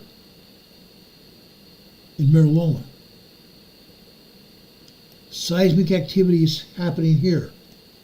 Mira Loma, we've seen 3.0, 3.5 earthquakes just about a month ago. Again, this is a little further west from the San Andreas Fault. Incredible what we're seeing. Incredible what we're seeing here. Let's go south from Los Angeles along the coastline. Laguna, California. Tremors are increasing here. The number of tremors and the size of the tremors here. We've had little tiny tremors here in the past. Now we're starting to see 1.2, 1.3 tremors and some 1.3, 1.4 tremors here. Seismic activity building on this southern coastline of Los Angeles. Incredible. Let's go to the north part of Los Angeles along the coastline. Playa del Rey, Marina del Rey area. Look what we're seeing here. Tiny tremors here early this morning after 5 a.m. After approximately 6 a.m., the tremors start increasing in size. Look at the bottom red line here after 3:15. The red line at the bottom on the left-hand side starts off at 3:15. At approximately 3:18, a 2.4, 2.5 earthquake. 3:05, another 2.4 earthquake. Interesting enough, seismic activity is picking up along the coastline of Los Angeles. I've just yet begun to show you what's going on. Let's go over to Rancho Palos Verdes. Rancho Palos Verdes is just east of where my wife was born in San Pedro. Look at Rancho Palos Verdes. This is the real kicker here. This is where we've seen landslides because of the huge rains we saw earlier this summer. Now we're seeing full-blown earthquakes here. We're seeing 2.8, 2.9 earthquakes in Rancho Palos Verdes. We've never seen this many earthquakes in Rancho Palos Verdes ever. Not in my 5.5 years of assessing what's going on in LA. Again, this is just east of San Pedro, about 20 minutes east of the harbor of Los Angeles. Look at what's going on here. I kid you not, guys. Seismic activity in Los Angeles and south of there is increasing. I've already shown you numerous locations where the seismic activity has increased. And it's continuing to increase. It is continuing to increase. Let's go down to Imperial County near the border with Mexico. Our buddy in El Centro is probably here. One of our EMA family members living in El Centro. Let me show you what's going on in El Centro today. This has been going on in El Centro for quite a while now. 3.0, 3.3 earthquakes all day long in El Centro. All day long in El Centro. Some of this activity has to do with magma beneath the surface in El Centro. Magma coming from the Pacific Ocean underground headed to a volcano over there in the Salton Sea. The Salton Butte volcano. The Salton Butte volcano is capable of a huge eruption. A huge eruption. These are the earthquakes happening over in El Centro, California. El Centro is just east of the Naval Air Station El Centro in the Imperial Valley. This is the beginning, guys. I kid you not. Seismic activity is increasing in the Imperial Valley as well. Let's look at the town of Imperial, just north and east of El Centro. Look at this. Yes, we've seen tremors over here in the town of Imperial. We've even seen 3.0 earthquakes here in Imperial before. But look at the bottom green line here. The bottom black line is just beneath it at 3 p.m. on the left-hand side. This bottom green line is 2:45 on the left-hand side. But about 2:48 p.m. this afternoon, a seismic event is started. A seismic event is started with increased tremor activity. Tremor activity that increased up to 2.8 earthquake. Up to a 2.8 earthquake sequence that continued for a minute and a half. Then the seismic activity started settling down. Now, folks, I'm going to tell you this. I think that this activity is more than a 2.8 earthquake. A 2.8 earthquake sequence. Why do I say that? Look out to the right side of this seismic sequence. We had another minute and a half of secondary wave here. A minute and a half of secondary wave. That tells me that 2.8 earthquake sequence was probably a 3.3 earthquake. 3.3 small earthquake. Not a minor earthquake, but a small earthquake. The town of Imperial in the Imperial Valley. About 40 miles north of the Mexican border. Incredible. Let me take you now west of El Centro out to the desert area just east of the Chocolate Mountains, out to the small community of Ocotillo Wells. This is Ocotillo Park. What are we seeing here? Again, we're seeing seismic activity related to magma that's coming from the Pacific and headed towards the Salton Butte volcano. Look at this seismic activity. Elevated seismic activity out in the desert of the Imperial Valley. Okay? Elevated seismic activity in the Imperial Valley caused by magma beneath the surface. Incredible what's going on here. Juanito in El Centro should be very concerned. I believe he's already been concerned. Now, let's go over to the eastern side of the Salton Sea. I've shown you earthquakes at Bombay Beach before, so this should certainly not surprise you too much. Look at what happened at Bombay Beach. The San Andreas Fault runs from all the way in Northern California, all the way through California. It comes into the Imperial Valley. It runs alongside the eastern side of the Salton Sea. About midway between north and south side of the Salton Sea is Bombay Beach. At that point in time at Bombay Beach, the San Andreas Fault goes underneath the Salton Sea. What are we seeing? Earthquakes caused by the San Andreas Fault. These are not just mere 3.0 earthquakes either. Let's look at the earthquake that happened after 6 a.m. this morning. 0600 at the top left-hand side. We come over to 6:05 a.m. this morning. Tremor activity has already started. Then it quickly builds up to 2.0, 2.4 earthquakes. Then it becomes at least 3.0, 3.5 earthquakes.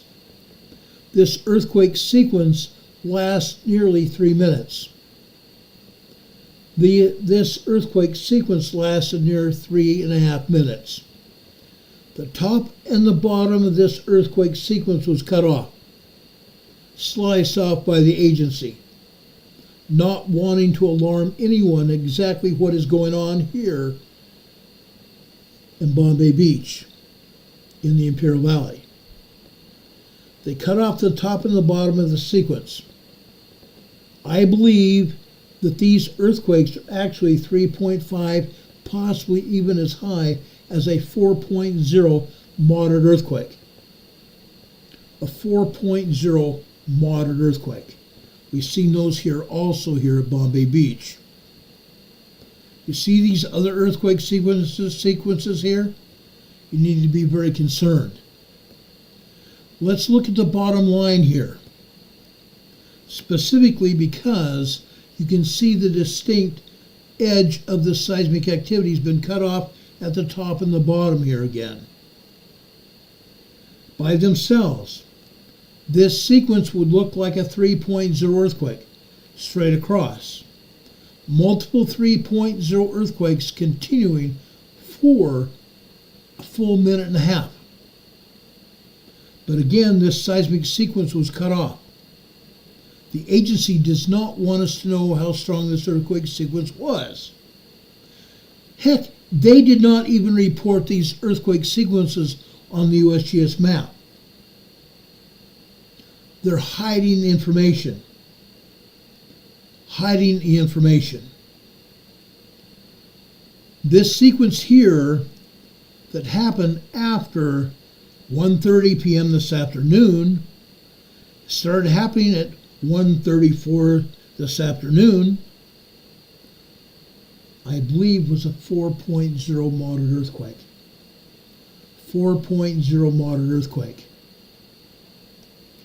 Now, if you read all the information that's written in articles, either by the USGS or other people, other scientists, we are going to have a major earthquake very soon on the San Andreas Fault. Very, very soon. Folks, the seismic activity on the San Andreas Fault, starting way up north, just off the coast of Northern California, the seismic activity is increasing. It starts up in Northern California at the Cascade subduction zone, at what they call the triple junction. The triple junction. Then it runs all the way through California. Let me bring up the USGS map. I want you to see what's going on. I think it's very imperative that we know what's going on. Let's take a look at the USGS map here.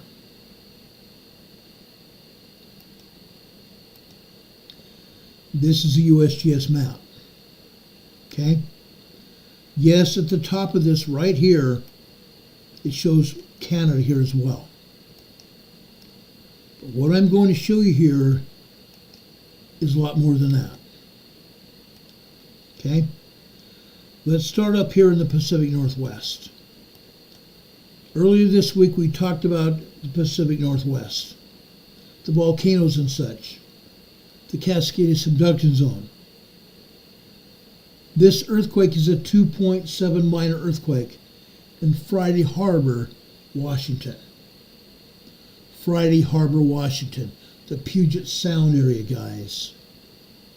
The Puget Sound, right next to the Strait of Juan de Fuca.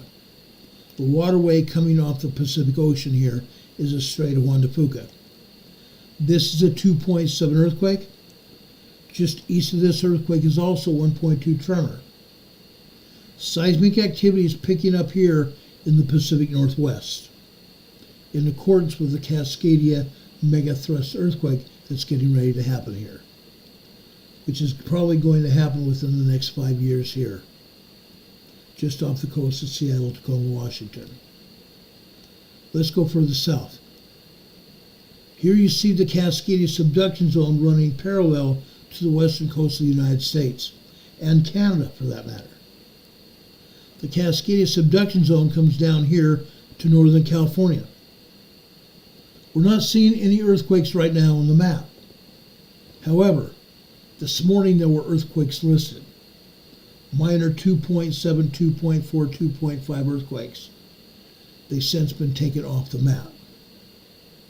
It's incredible what they show us here, or what they don't show us. Let's put it that way. As you can see, the San Andreas Fault hooks up with the Cascadia Subduction Zone and the Gorda Escarpment here at what we call the Triple Junction. Triple Junction where the three earthquake faults meet. Then the San Andreas Fault comes down here along the west coast of California. Goes off the coast for a short time until right before it reaches San Francisco. Then it starts going inland and then runs right along the coastline until it gets to San Francisco. Then it's right outside the harbor area of San Francisco Bay. It runs again off the coast, Muir Woods. Runs alongside the coastline of the golf courses, just south of San Francisco. Then it continues inland here in California. Runs all the way down here just east of Monterey Bay. It continues to run inland here. Continues to run east and south. Just west of the Cascadia Subduction Zone here is Greenfield, California. 1.8 tremor here. The San Andreas Fault continues southbound here. Continues east of Santa Barbara here. They're still not showing the earthquakes that happened here today. They're being very selective on what they want to show us here. Right here, Malibu, California, guys. There's been an increase in seismic activity here in Malibu, California. Be advised. We told you about Ventura County here with all the fires. Fires have gone down here in the Malibu as well. This is a 1.5 tremor in Malibu, California. We'll continue to go south here. You see the San Andreas Fault out here? Running about 115 miles east of the coastline of Los Angeles. Earthquake here in LA. Culver City. This is 1.1 tremor. Notice they're not showing any of the earthquakes I just got through showing you. They have omitted the earthquakes here. They do not want to show you what is going on here. They don't want to show you what's going on here over here in Mira Loma and Loma Linda, California. This is Loma Linda here, and just south is Mira Loma. They don't want to show you, do they? Further south here, Loma Linda here, they're only wanting to show us a 1.1 tremor. What did I just get through showing you here in Mira Loma? Excuse me. There's a lot more earthquakes here in Mira Loma than what they're showing you here. All they're showing you here is a 1.1 tremor here. Incredible. Incredible about what they don't want us to see here. Now, USGS has done a number on our USGS map here. So I'm going to take it down real quickly because I want to continue showing you what's going on here.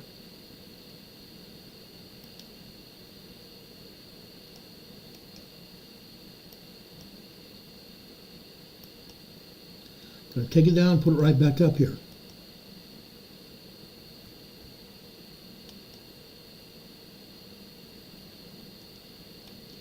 Let's go back here to Southern California here. Okay? Off the coast here. This is San Clemente. I told you about the earthquakes off the Channel Islands of San Clemente earlier. This is a 2.7 earthquake off of San Clemente Island. Okay? 6 kilometers deep. 6 kilometers deep. Look at the San Andreas Fault out here. Okay? Loma Linda. This is a 0.9 near Calamasa, which is a RV resort over here in the Orange County area. Right next to the San Andreas Fault is Banning, California. A 0.9 1.0 tremor here. Look at the other earthquakes here. Okay? Right here, right on the San Andreas Fault. This is a 1.1 tremor here in Indio, California. Just north and east of Indio here is a 2.2 earthquake. 2.2 minor earthquake in 29 Palms, California. That's where the U.S. Marine Corps base is in 29 Palms, California. 2.2 minor earthquake in 29 Palms. This is the Salton Sea here, guys. The Salton Sea. Up here on the northeastern shore of the Salton Sea is a small town called North Shore Salton Sea. They're not showing us anything. On the seismogram here at North Shore that I didn't show you because I've run out of time, all we had here was minor tremors. But down here, this is Bombay Beach. See these cracks in the earth here? This is Bombay Beach. Back in the heyday of 1950s and early 60s, Bombay Beach used to be a huge spa, like the Blue Lagoon in Iceland, a huge spa. This is where the San Andreas Fault goes underneath the Salton Sea. I just got through showing you 3.0, 4.0 earthquakes here at Bombay Beach, the San Andreas Fault.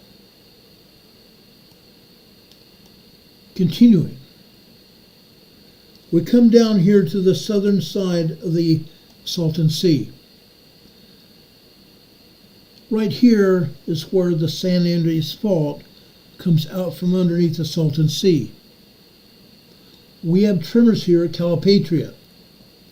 This is Calipatria, guys. I was not able to show you the Calipatria seismograph. Yes, I did find it again. USGS and Caltech kept us from seeing the Calipatria seismograph, but I found it today. There are minor earthquakes and small earthquakes in Calipatria area. At Calipatria, we've seen as many as 150 earthquakes a day. 150 earthquakes a day here at Calipatria. That's a lot. It's a ton of earthquakes. Together with earthquakes from Bombay Beach here, and I didn't show you all the tremors over here in Westmoreland. This is Westmoreland, and there are about 40, 50 tremors here in Westmoreland today. Let's continue south. Let's continue south. This is El Centro right here. There's about 15 3.0, 3.5 earthquakes here in El Centro. I showed it to you. Incredible, huh? Absolutely is. This is El Centro Naval Air Station right here.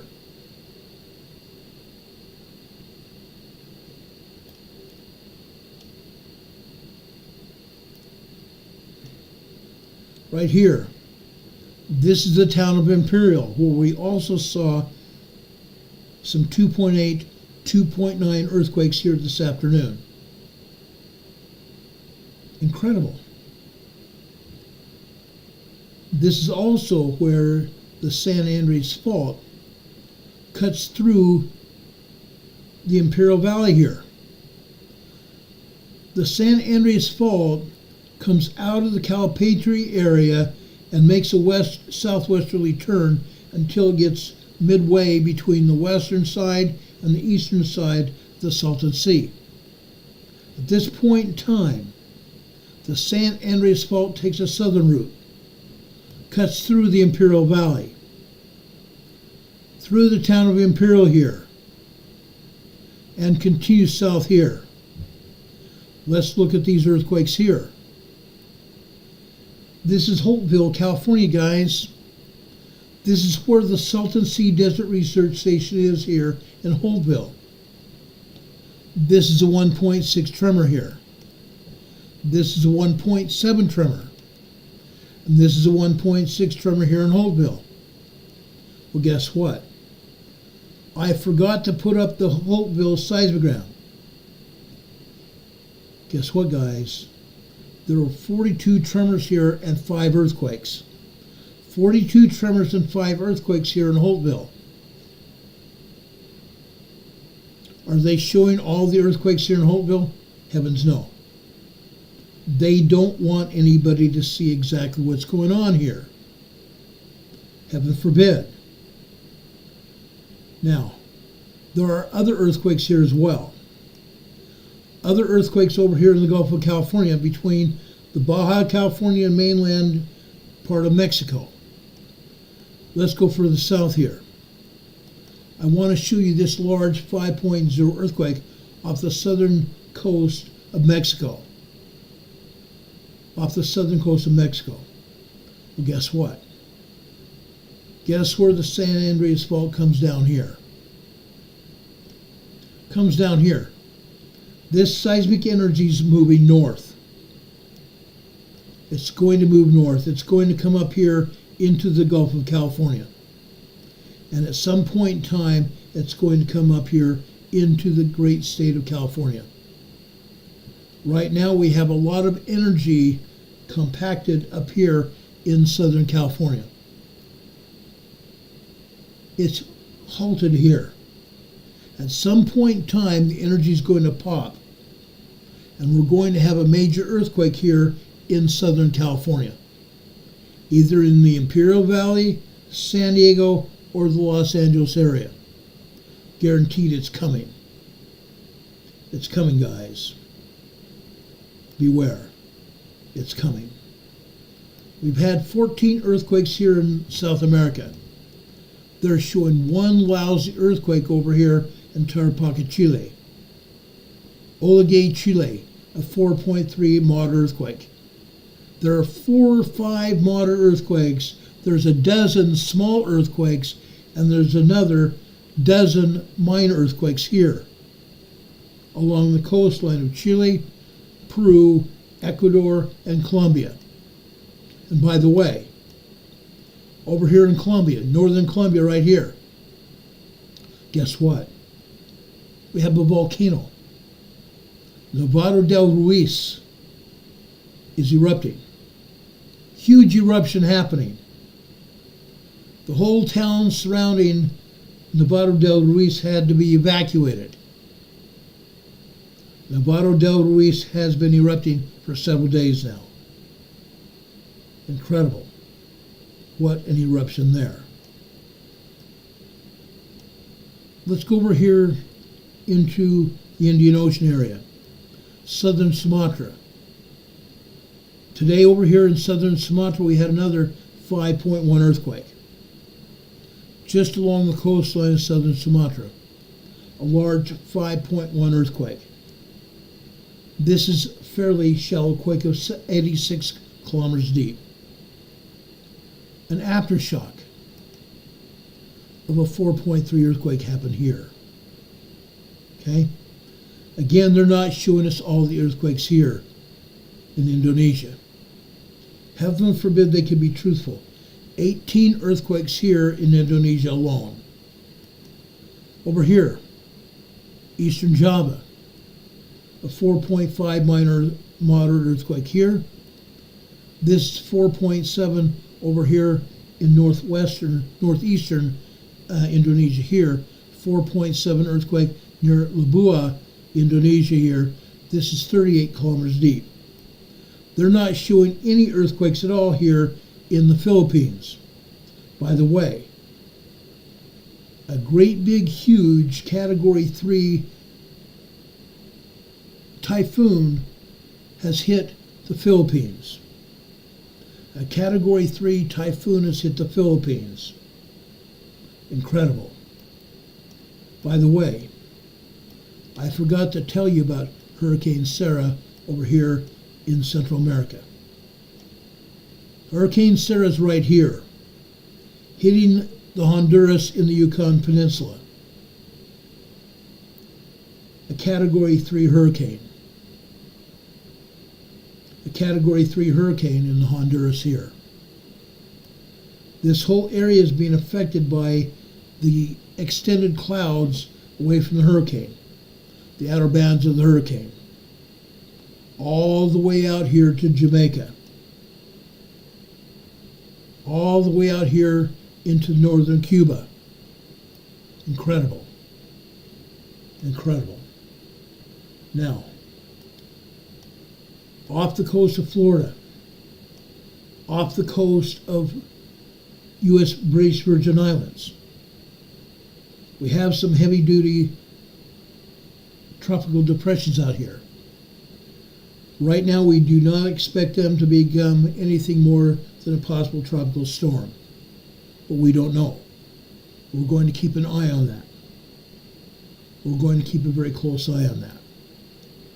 Now, folks, something else you need to be concerned about. Look here in Europe. There are about 200 to 300 earthquakes out here in Europe. They're not telling us about. 12 earthquakes here in Spain. Multiple earthquakes here in France, Switzerland, and Germany. They're not talking about them, are they? 20 plus earthquakes here in central Italy. More earthquakes in southern Italy. 25 earthquakes here in Greece. About 40 earthquakes here in Turkey. Eastern Turkey here, 65 earthquakes. Aftershocks of a major earthquake that hit here February last year. A 9.0, 10.0 earthquake that hit right here, Eastern Turkey, Syria border region. Now we're still seeing minor tremors and minor earthquakes happening here in Turkey, Syria border region. And occasionally, we even have seen a 4.5, 4.7 moderate earthquake here. We even saw a 5.0 earthquake hit here last week. These are aftershocks of that major earthquake February last year. Earthquakes here in Saudi Arabia. Earthquakes over here east of Israel. Lebanon and Egypt. Iran and Iraq. Earthquakes here. Over here to the east here. Afghanistan. They're only showing us one earthquake here. We usually have 3 or 4. This is a moderate 4.2 earthquake here, 189, 190 kilometers deep. Still a fairly shallow earthquake. A moderately shallow earthquake. They're not showing any earthquakes here in China. None.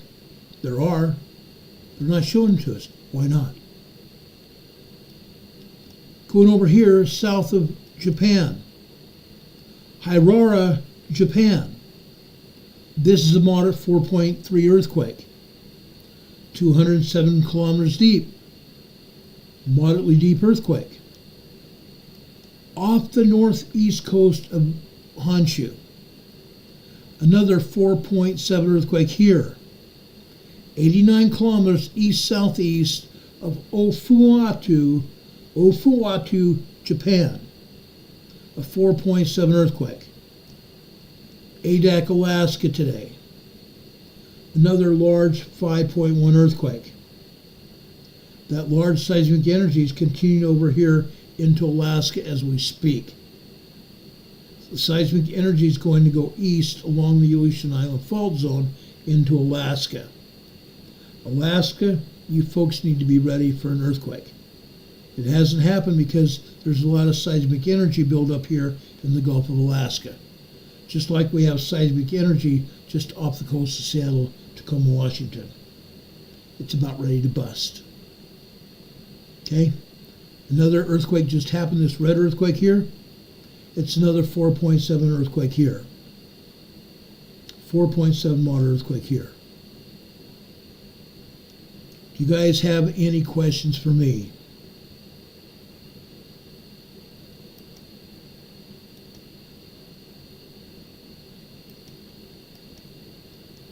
Any questions for me, guys?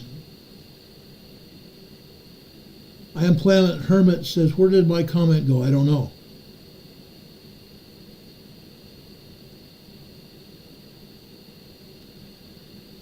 Kathy Behrman said, what's an NAS? NAS still stands for Naval Air Station. Naval Air Station El Centro, like we showed you. Naval Air Station Coronado, just off the coast of San Diego. Naval Air Station Miramar, just north of San Diego and still in San Diego City. It's not a Naval Air Station, no, it's a Marine Corps Air Station, Miramar, where Top Gun used to be.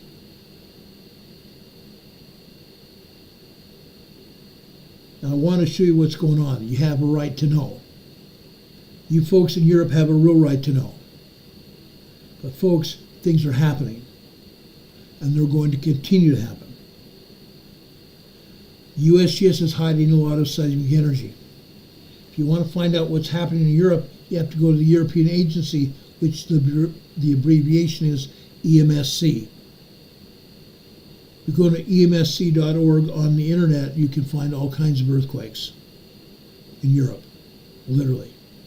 And all over the world, because EMSC puts up 90% of the earthquakes around the world. USGS doesn't even do that. Not even close. Not even close. Right now, the USGS says, let's go down here and look here. I don't want to mean to speak out of line here.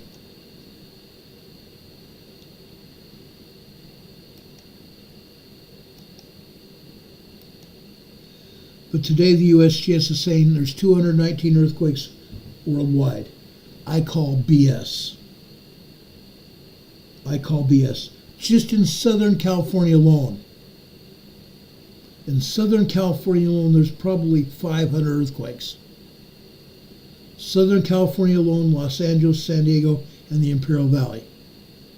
500 earthquakes right there. They're also not showing you any earthquakes over in Mexico, except that one 5.0 that just happened. 14 earthquakes in Central America. Just a second. They're showing you one earthquake over off the coast of southern Mexico. There's a half dozen there's a dozen earthquakes in southern Mexico. There's another 8 earthquakes in Central America. Why are they not showing those?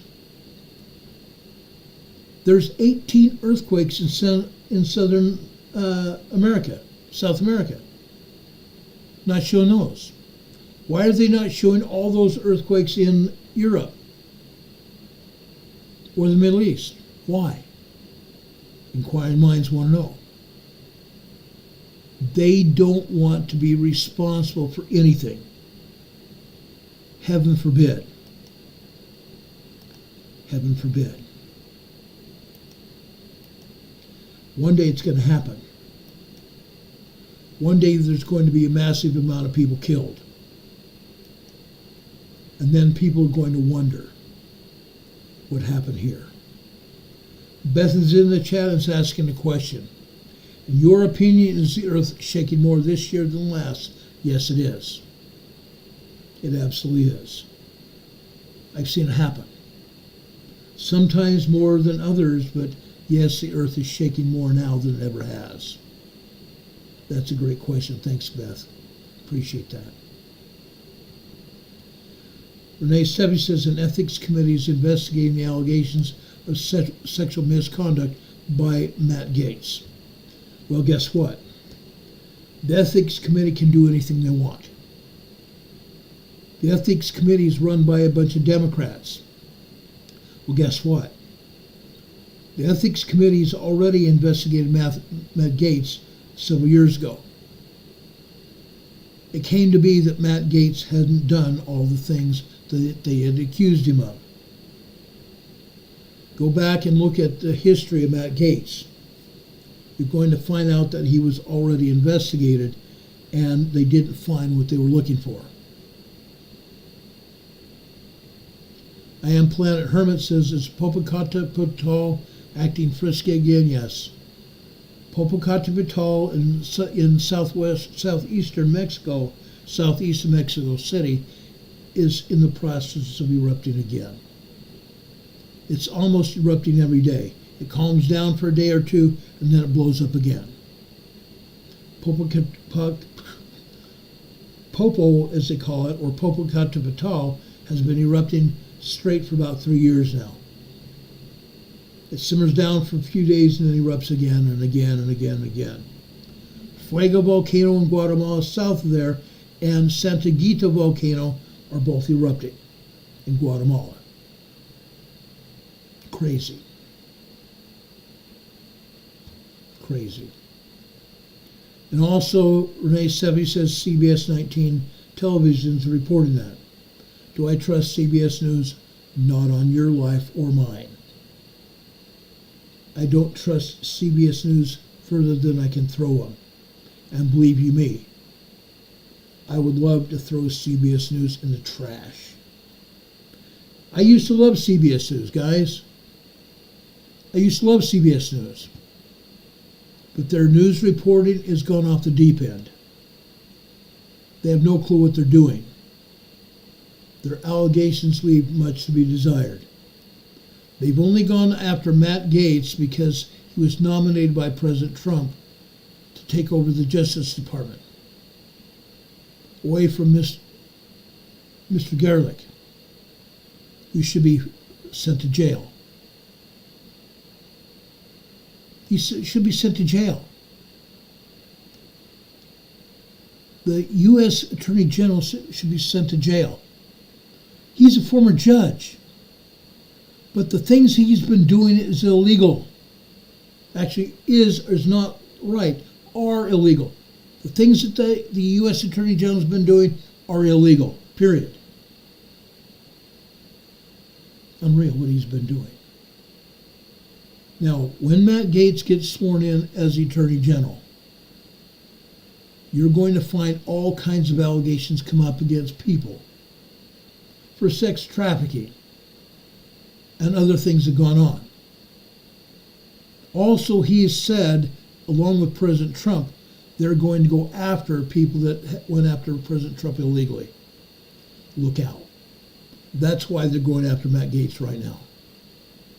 Promise you. Promise you.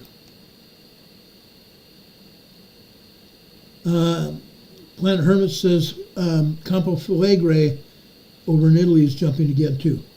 It's jumping a little bit. Minor tremors and minor earthquakes, 1.5, 1.7 tremors, and 2.1 minor earthquakes. That's all that's going on. Beth says smoke and mirrors. That's exactly right. The Democrat Party are going to drum up anything they can do to stop President Trump. Watch them do it. Watch them do it. It's incredible what's going to happen. The directorship of the FBI and the Secret Service is going to be eliminated. Something else is going to happen. Dan Bongino is going to be probably the Secret Service director. The present Secret Service director is going to be fired. Not let go, but fired. The present FBI director, Mr. Wray, is going to be fired. Unreal what they're going to do. They've been conducting false investigations, putting out false information. The FBI has made accusations against President Trump that were completely false. Look out for that. Look out for the replacement of federal judges as well, because they've gone after President Trump. Look out for what happens. Unreal. Guys, do you have any questions for me? I know I've talked for 3 hours now. I'm a little less than 3 hours. Do you guys have any questions? To end this program, I end up with a devotional at the end of the program. We talked a lot about politics and things going on. Here in that book, Standing for Something, Gordon B. Hinckley is out about 172 pages out. He says, men and women who desire to contribute in a meaningful way to our society will find their capacity to do so increased by several simple principles. Peter Drucker at one time studied the managers of America's largest business institutions. After much analysis and study, he arrived at the conclusion that the executive ability seems to have little correlation with intelligence, imagination, or brilliance. Rather, he found the effective leaders do four things. 1, they practice conservation of time. 2, they have an eye fixed on new developments. 3, they build on the strength of their colleagues. And 4, they starve the problems and feed the opportunities. Starve the problems and feed the opportunities. An effective leader practices conservation of time. Time is really all we have, and every individual has an equal portion of it. The trick is to get more out of whatever time is available to us. Men and women who know how to control their time have won half the battle. Good leaders build on the strengths of their colleagues. No man or woman can do everything alone. Every executive, every leader, every manager, every parent needs around him or her a body of trusted colleagues. Such synergy leads to success. If all the members of an organization do what they ought to be doing, they will make each other successful. They will make each other successful. Brothers and sisters, it's time we start seeking good opportunities. It's time we start reading the scriptures. It's time we turn to God. It's time we turn to God. The last paragraph in this book: no nation can rise above the strength of its homes or the virtue of its people. The time has come for good people everywhere to demonstrate that they stand for something that is virtuous and clean and worthwhile. To that end, may we move forward with faith in the Almighty and with a determination to live virtuous lives and return to our society the element of goodness on which it was founded. The element of goodness upon which it is founded. Brothers and sisters, I have taken a great deal of time talking to you all tonight. I felt it was necessary to bring everybody up to speed about what's going on. Mr. Trump, President Trump, has appointed great leaders. He's appointed great leaders. It's up to us to continue to support them and him. May God be with us this day and always. God be with us until we meet again. We'll see you tomorrow. Tomorrow with Preparedness Friday. I promise you it will be a great day for us all tomorrow. Bring your friends, your relatives, people that are close to you to this program tomorrow night. We're going to have a great time. We'll see you all tomorrow night. Have a good evening, folks. God be with you until we meet again. Tomorrow at 6 p.m. tomorrow night. See you then, guys. God be with you until we meet again. Good night, everybody. Much love.